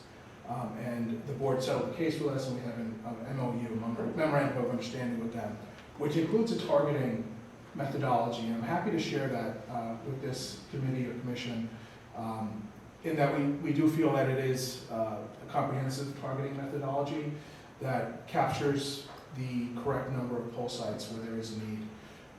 We also, in 2013, had to sue the Board of Elections again for failure to comply with Section 203 for not providing Bengali ballots in Queens County. After our lawsuit, the board settled the case with us and provided Bengali ballots in the next election. The reason we had to sue them, we had 4 successive elections in a row where the board did not provide Bengali ballots, even though they were required to under the Federal Voting Rights Act. So I just want to give you a sense of the background there. We've done a lot of work with the board, and there are certain areas where we noticed there was a huge need from the community, but the Federal Voting Rights Act did not provide any type of relief for us, specifically for the Bengali-speaking community here in New York City. We sent numerous letters to the Board of Elections to specifically ask for Bengali interpreters at 4 specific poll sites in the Bronx and 3 specific poll sites in Brooklyn. Now again, we admit those counties are not covered in Section 203, and that was the short response we received from the board. We're not required to do it under Federal Voting Rights Act, so sorry, you're out of luck. So we're pleased to see that there's another option that we have now through this commission. And I wanted to share these letters with you. I only have 2 copies, but I will provide electronic copies to whoever can receive them. You'll see that we sent these letters in 2014 and 2015. So now we're coming up on 5 or 6 years. And the effort predated those letters by at least a year or 2, where we've been begging for Bengali language assistance at targeted poll sites We're not saying for every poll site in these counties, in Brooklyn, in the Bronx. And this is also, it's in response to community members.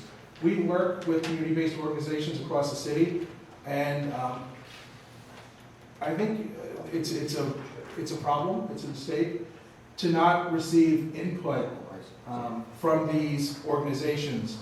The Board of Elections has, through a consent decree with us, established language advisory committees. This is the best resource for administrators in determining if language assistance is effective. Right? We meet with the Board of Elections twice a year to relay any problems with Chinese and Korean language assistance. We also have an open line of communications with the board for Bengali language assistance. So I would urge this commission, beyond this hearing, I think establishing language advisory committees that are comprised of these community-based organizations, legal organizations such as ALDEF, that are doing work on election day. We are at poll sites conducting our Asian American exit poll, providing real-time voter protection in numerous poll sites across the city. We also have teams of poll monitors. These are attorneys and law students trained by ALDEF that are traveling to numerous poll sites across the city, so we know where the problems are. And these are recurring problems. We're talking about specific targeted poll sites in the Bronx and Brooklyn. We know that Bengali is covered in Queens County. I urge you not to sort of overlook Bengali in general because it's covered in Queens County. There is a very specific and demonstrated need at targeted poll sites in the Bronx and Brooklyn. I'm going to close with this. This is our observation letter that we sent to the Board of Elections on February 22nd, 2019. This is after the midterm elections. We had several thousand Asian American voters that we interacted with on election day for the midterms of 2018, and we had teams of attorneys and law students trained by ALDEF that monitored numerous poll sites in Manhattan, Brooklyn, and Queens. You'll see that there were shortfalls of interpreters in every language for Chinese, Korean, Bengali, Hindi, and Punjabi. So even with the 203 language assistance, there are huge holes there. I urge this commission to take a look at the targeting methodology that we have with the Board of Elections for Chinese and Korean. I also urge you to think about language advisory committees. They've worked really well in the ones that we've been a part of, and they give you that context and the connection to the groups that are turning out voters in those communities that are limited English proficient. They're the ones doing the outreach, the GOTV, on election day. They're working with us, doing voter protection on election day.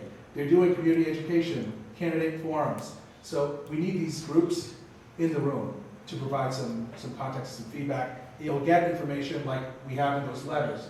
Those letters that I submitted today, the process was started by community-based organizations saying, hey, we need Bengali interpreters at these poll sites in the Bronx and Brooklyn. So I hope you'll take that into consideration. And with that, I'm happy to answer any questions that you may have. Thank you, Jerry. Do we have questions? Nana. Thank you, Jerry. Your targeting methodology, is that ALDEF's targeting methodology? No, that is the targeting methodology that the Board of Elections agreed to adopt in the consent decree. And how does it compare? Maybe this is too big of a question. Are you planning to provide a written? Yes. Okay. Yes. If it's too big of a question, maybe it would be helpful for you to sort of share with us how it compares to what we are proposing. I think you're working with similar organizations that were involved in, like the City Planning Data, the City Planning Commission. There is significant overlap. I think they worked very closely with us in developing the methodology. There is the opportunity for community-based organizations to submit input where there are certain gaps, where the formula may not be perfect. It may not take into account some of the needs of the community. So that's why I'm pushing for the involvement of some type of language advisory committee. In my written testimony that I will submit, I'll give you more detail where there are differences, but there is significant overlap, which we are pleased to see. Thank you. Just a clarifying question, the CEC does have a language assistance advisory committee that's comprised of people from different, the 10 language groups at least and more. So are you saying that your recommendation is that we have a language advisory group for each language? Yes.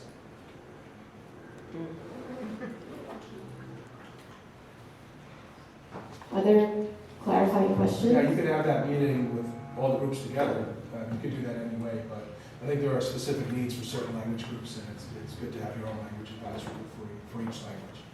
Got it.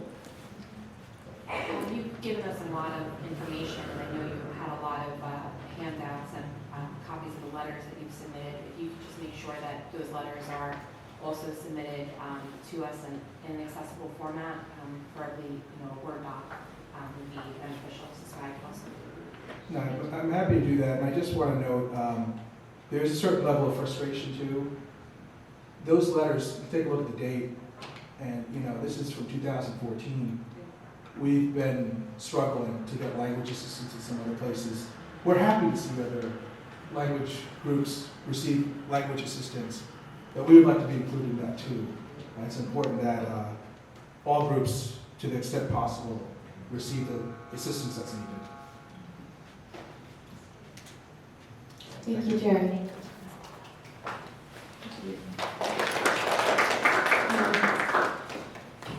Are there people who've, additional people signed up to offer comment who we didn't already cover?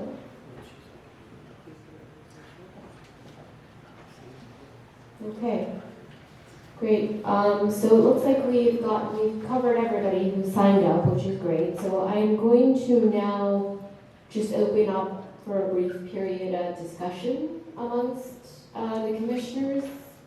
If you'd like to offer any comment or thoughts on the comments that we received on the methodology, you're welcome to do so.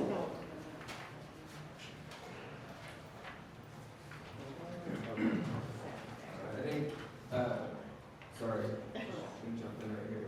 I think we should be looking at the recommendations of being as expensive as possible to help us ensure that, I agree with comment from Susan Lerner of let's use this year as a pilot year so that we get it right next year when we have one of the biggest city elections that we haven't seen in over maybe past 8 years, right? So looking at how we restore or include 15 to 17-year-olds, not removing the non-citizen data, as we heard, over 170,000 non-citizens who are on the pathway to become citizens each year do naturalize, as well as 15 to 17-year-olds who then turn of age and are able to vote. That's a significant population that we're not looking at right now, and that would be a blindside on our part of not looking at it. And not looking at turnout or utilization of past services as factors, as you heard from, I think her name is Maria, who spoke from the Russian community. Even that program, which had a number of Russian translators under the Moya pilot program, there was a number of limitations in that program where you saw year one or election one where the Board of Elections refused to let them in and didn't stand in front of the building. Year two, they compromised after a judge asked them to, and they were allowed inside the building but placed wherever the Board of Elections deemed it appropriate, which was not accessible. And when we're talking about language accessibility, one big aspect of it is that it needs to be accessible. And lastly, I do want to point out that this last iteration of early voting was done for a slow election, a small election, and one that we I think it was done intentional to see how the process would work out. And looking at that data is not going to be comprehensive into looking at the data of a presidential year or a year where we have all citywides on the ballot and about over 39 council seats on up for grabs as well. So I just want to put that out there. Thank you. Thank you, Ron. Others? Or just discussion? You can ask clarifying questions. Answer them. Thanks. Are we hiring and training interpreters? So far, the city has been using with a third-party vendor. We have not, we are required to promulgate rules related to interpretation, and Kwame, are you still in the room? He went out. Okay, so we are required to work on the rules for qualifications of interpreters. So we will have that as a separate conversation. Whether or not a third-party vendor handles the interpreters, I think is a separate question, but once we have the rules, we can ask the vendor to follow those rules. We're just talking about rules, Kwame, for interpreters. If you'd like to chime in on this. From the chart, the question was, are we using a third-party vendor? What kind of quality control we have on the interpreters and their qualifications and, training? So I was talking about the requirement for us So to. the commission has to consider proposed rules for minimum requirements for training. So that's something the commission should consider this year. And like, who's the lead agency now at the poll site? Because, I hear a lot of conflict because of the Board of Education, Board of Elections, same DOEs, but this is the Board of Elections. And I think most people can empathize that there is confusion and sometimes authoritative control in general. So if we came up with certain procedures, how do we know that it gets implemented? Who's the lead agency? It's normally DOE. And how do we coordinate that? My question was going to be also, to what capacity do we have to make recommendations to the BOE? Because a lot of what we're hearing here has very little to do with the mandate that we're trying to comply with. So a lot of it is frustration in the way the staff, the lack of training, the position of the translators are usually in the back of the cafeteria.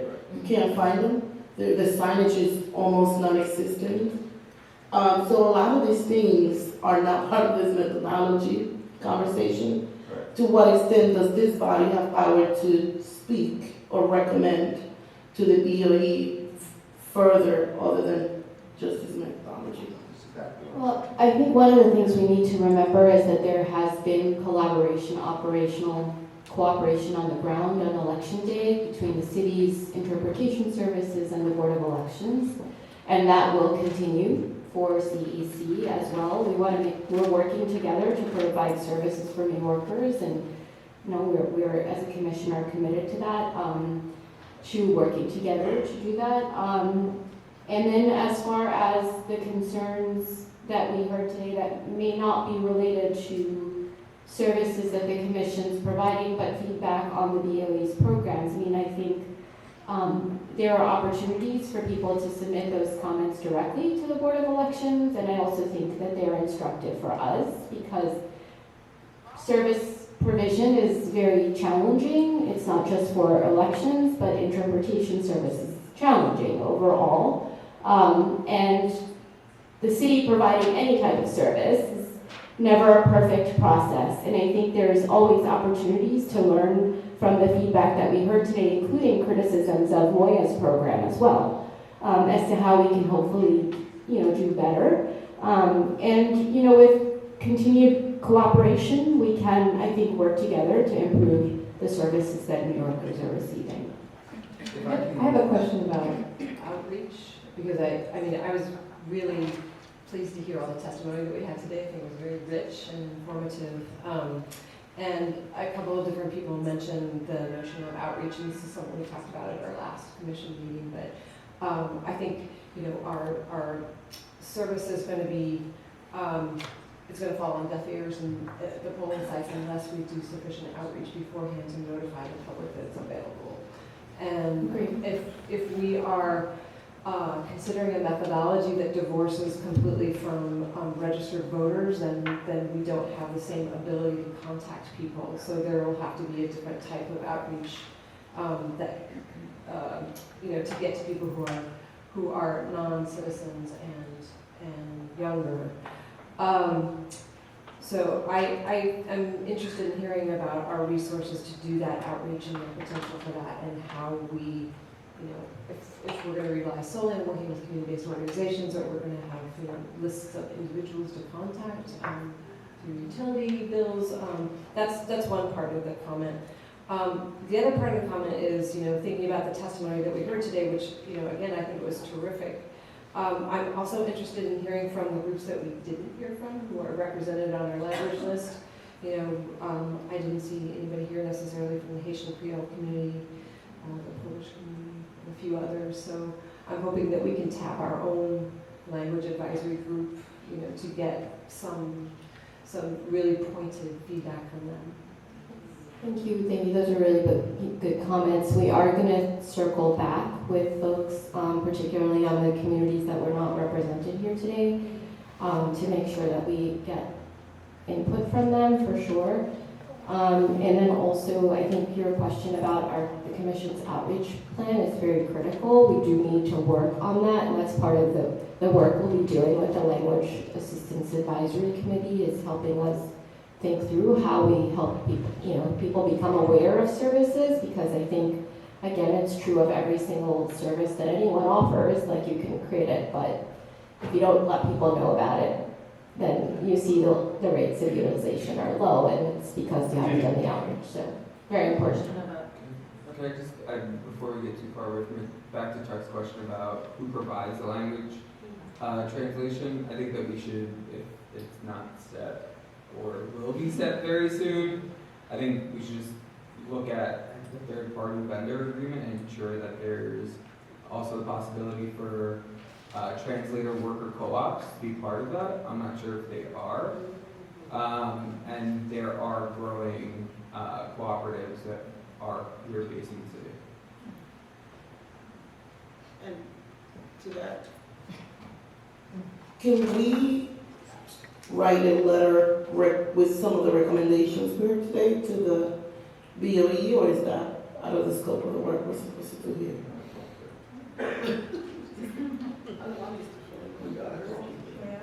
I think we are actually, the city has a conversation with BOE and is cooperating in terms of implementing pole site interpretation services, right? This is that is happening, and there is ongoing coordination, and so we will become a part of that. We have also reached out, and we will, have our own meeting to discuss the work that we'll be doing. And this is just the beginning phase, right? We proposed a methodology. We're looking for public input. We hope to improve what was proposed, and definitely very committed. I think we all share that commitment to and some of you actually work at the polls, so you know what it's like. So we will work towards that for sure. Yeah. I'm wondering about our capacity to expand the language advisory committees. I think that was a really compelling recommendation, and I'm particularly interested in those hard to reach communities, or those language groups that haven't shown up, right? Like Albanian, for example. Yeah. Right.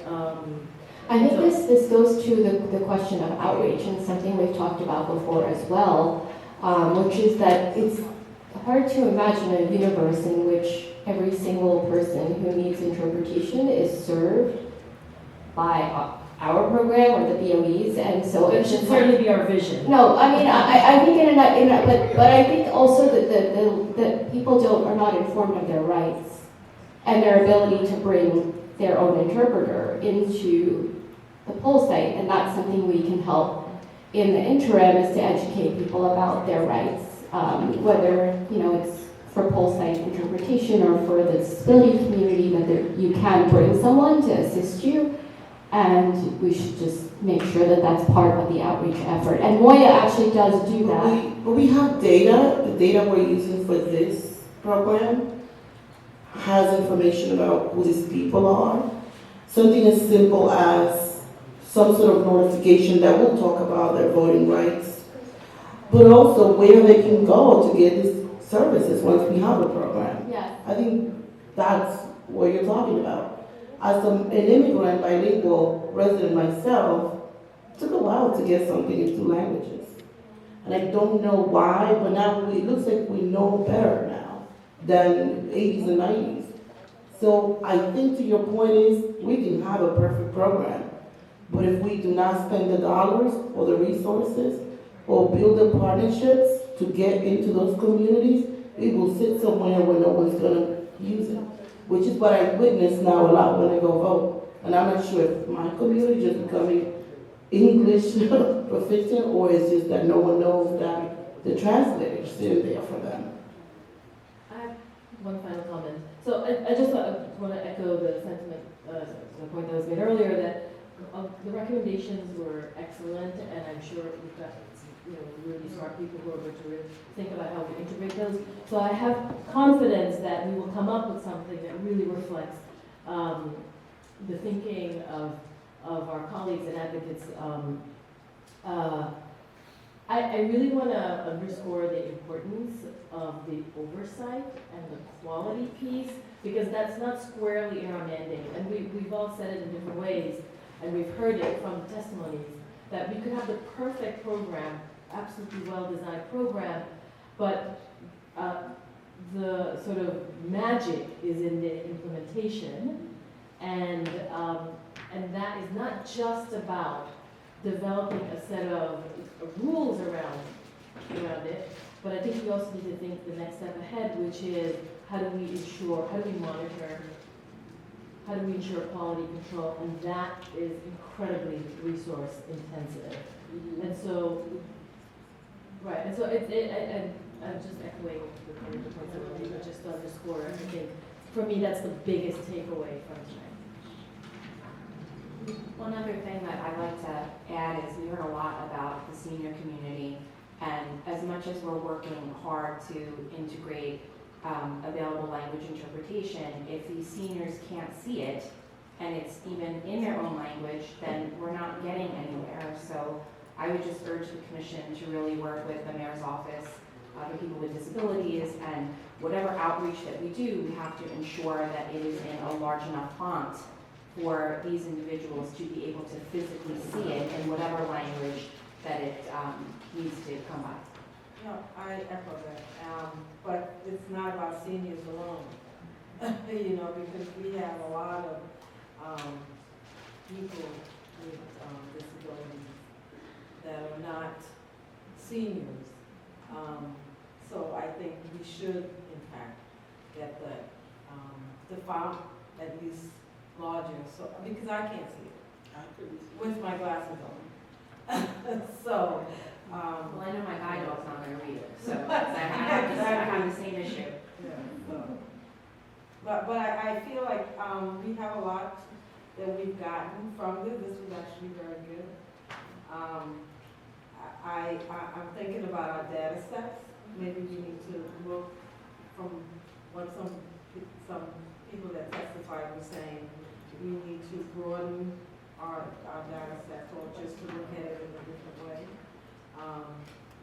Which would be fine, and I think that's something that we might need to incorporate in it, because then we may be able to capture a larger amount of people by doing that.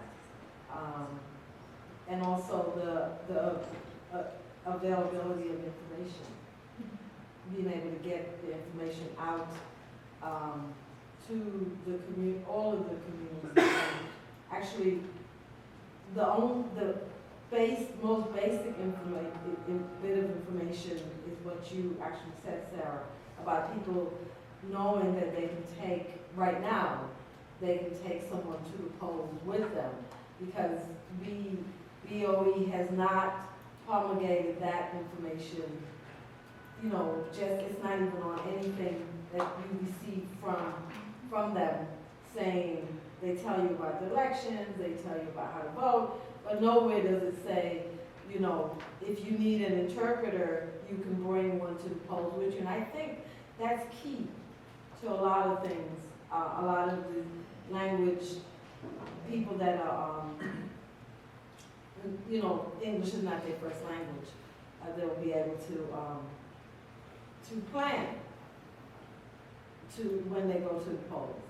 Even though when we do this, they won't have to because we're great, but but I think that's an important thing that needs to get out there. There are charter requirements for us to work on an outreach plan and notification plan for the public, as well as a process to monitor and respond to public complaints about the services that the CDC would provide. Okay, so that's in your house vote.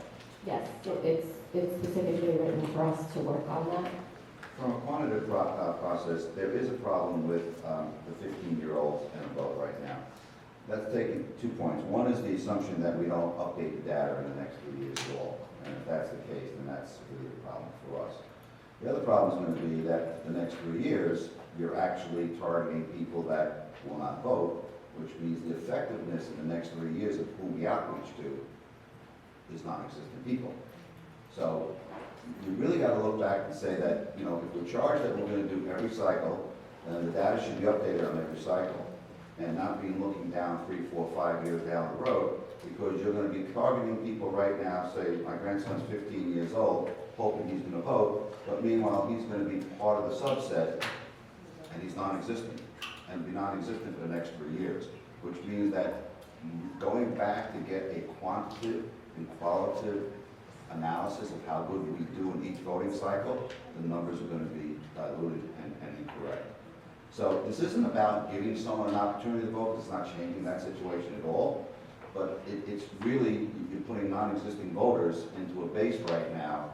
More importantly, is the voter base should be updated every year, and then fresh data gets taken into account. Yeah, the problem with the data of looking at just 15 to 17-year-olds, and you're saying, you know, that we should be looking at it every year, even when the ACS studies and surveys done, it takes time for it to come out. So you still need to keep going back to the same ACS data that is old. So if you're looking at 2017, let's say 2016, and you're looking at a 50-year-old, now they're 18, it's 2020, or they turned 18 in 2019. It's at the rate of when you're getting the data out, and the data doesn't come out very quickly. It takes time, and they put it out in pieces. So by the time you get the full report back of the data that's assessed, it's already 2 or 3 years later. So that's why if you include them, and that's how the city, I think, if I'm not sure if anyone here from the City Department of Planning is here, we should really assess what is the data that we're looking for and how soon the city gets it. Because maybe the city's getting it before we do, as the general public. But I think that partial data releases aren't Can the complete city data. tell us how old the data that we're using for this methodology is? Is it 3-year-old data or not? And that's it. That's the question. Peter, would you like to just comment on how long it takes for the data to be available to the public and what impact that has in terms of the validity of the data? It's about 1 year old. The data we use are just over 12 months old. So if you do it every year, it's about 12 months old. Look, my only intent is to get the best data to reach the best market. It's not a matter of excluding or including people, because like I said, that's not changing the voter population. That's not making it come out or not come out. It's a matter of whether or not you're going to get the most effectiveness. And look, we want a program, we're putting this much time and effort into this as a commission. We want to make sure that we're effective. We don't want to have poll sites where, we expected, 200 people to show up and 6 people show up. And then we look at ourselves, how that happened.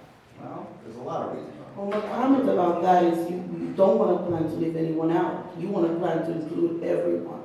So I understand your concerns. But we want to include voters, not everybody that's alive in the But district.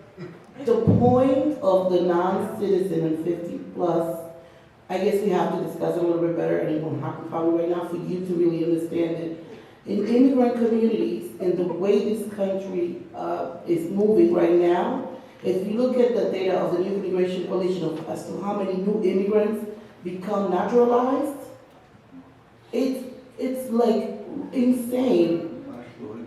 We're including it in the data. I think what we can do is we can look at what the numbers look like. Yeah, That's that's something fine. for data analysis, like, rerun the numbers, right? And Yeah, we have, we can get, you can pull out how many folks are becoming U.S. citizens. Right, daily. Yeah, and it's happening on an annual pace. The actual number was mentioned, I think it was 86,000, a little bit over 86,000 in testimony. But I'm going back to the ACS data, and what's referenced here and what we've given to people is the 2017 ACS data sample. Right. And by my accounts, that's 3 years old. Right. So if we are going to continue to, I want us to be as intentional as possible in this process. So if we're going to use 3-year-old data, We should plan for 3-year-old moving forward too. so if 2017 is the date that we're referencing the data from, then we should look at the 15, 16, 17-year-olds who by now are probably 18. Correct. so just to clarify on that, we did say that partly because of availability issues, we did use the 2017, but for the final, it will change, and it still doesn't address your issue of it being those data, but to clarify that, we are going to be using 2014 to 2018 data, 5-year data, for the methodology that, for the next round of analysis. Yeah, because it's partially released in the bits. So the goal is to ensure that we're using... We're including the most people Yes. that will need the services. Yes, and so I think that that's the other thing that I wanted to just put a reminder out there is trying to compare the different sources of data, their quality, and also we want to cross-check data sources, right? So it's not like we're only using the American Community Survey data. We're also using data that, could potentially about, I know we don't want to, but like turnout data, for example, as a cross-check, because we want to make sure that we are using the data that's available, recognizing its limitations. But again, one of the things I've learned through this process is that the ACS data is actually the best data that's available to us. Yeah, and we've used the data to present this methodology from the 2017 data set that is fully available, not partially, as other years after that. So I think we just want to be as expansive as possible with our limited purview that we are already,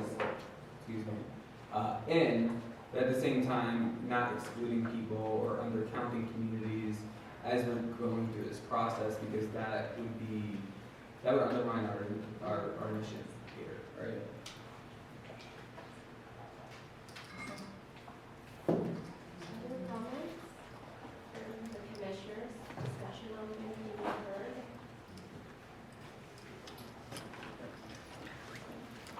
I just want to check with the folks who are seated in the back. Are there any other commenters or that we left out?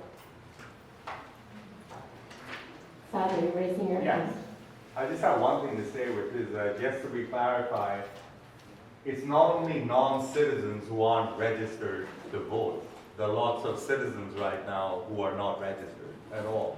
So I was just going to mention that as an important point to remember. Thank you for that.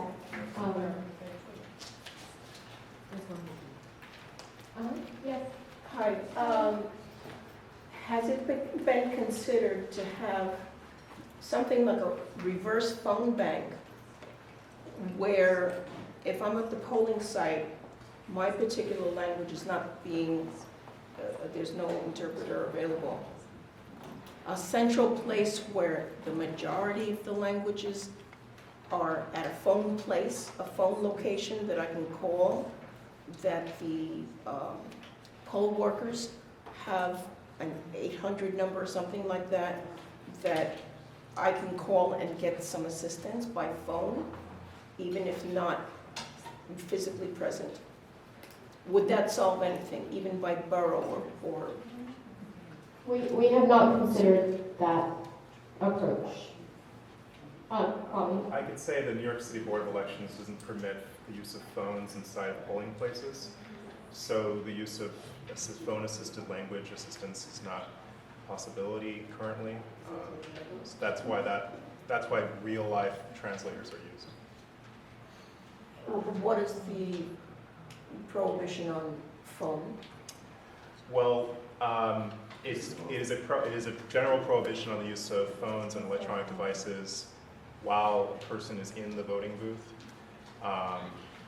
and it has been upheld in courts. But still, it's a prohibition for the use of those devices while you're voting. And the way those individuals get this they need is from a real-life person providing the interpretation services, or a family member, or someone else who can do that. Okay, any other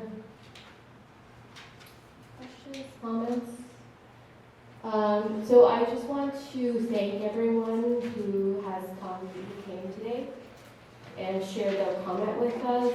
And I want to also remind people, if they haven't already submitted their comments electronically, to please do so by email or going onto the CEC website, and there's an online form that you can complete. Also want to remind people that the comment period is open until March 1.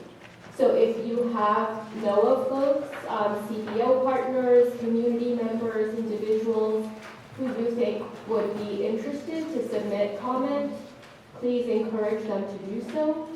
We are the Civic Engagement Commission. This is our first public hearing. We would love to have, engagement with the work that we're trying to do, and really want to, again, remind people it's open until March 1, so hopefully we will get more comments in through the online options. So if no one else has any other thoughts or comments, I'd like to entertain a motion to adjourn this hearing. Do I hear thank you? All those in favor? Any opposed? Okay, hearing none, the motion is carried and we're adjourned. Thank you.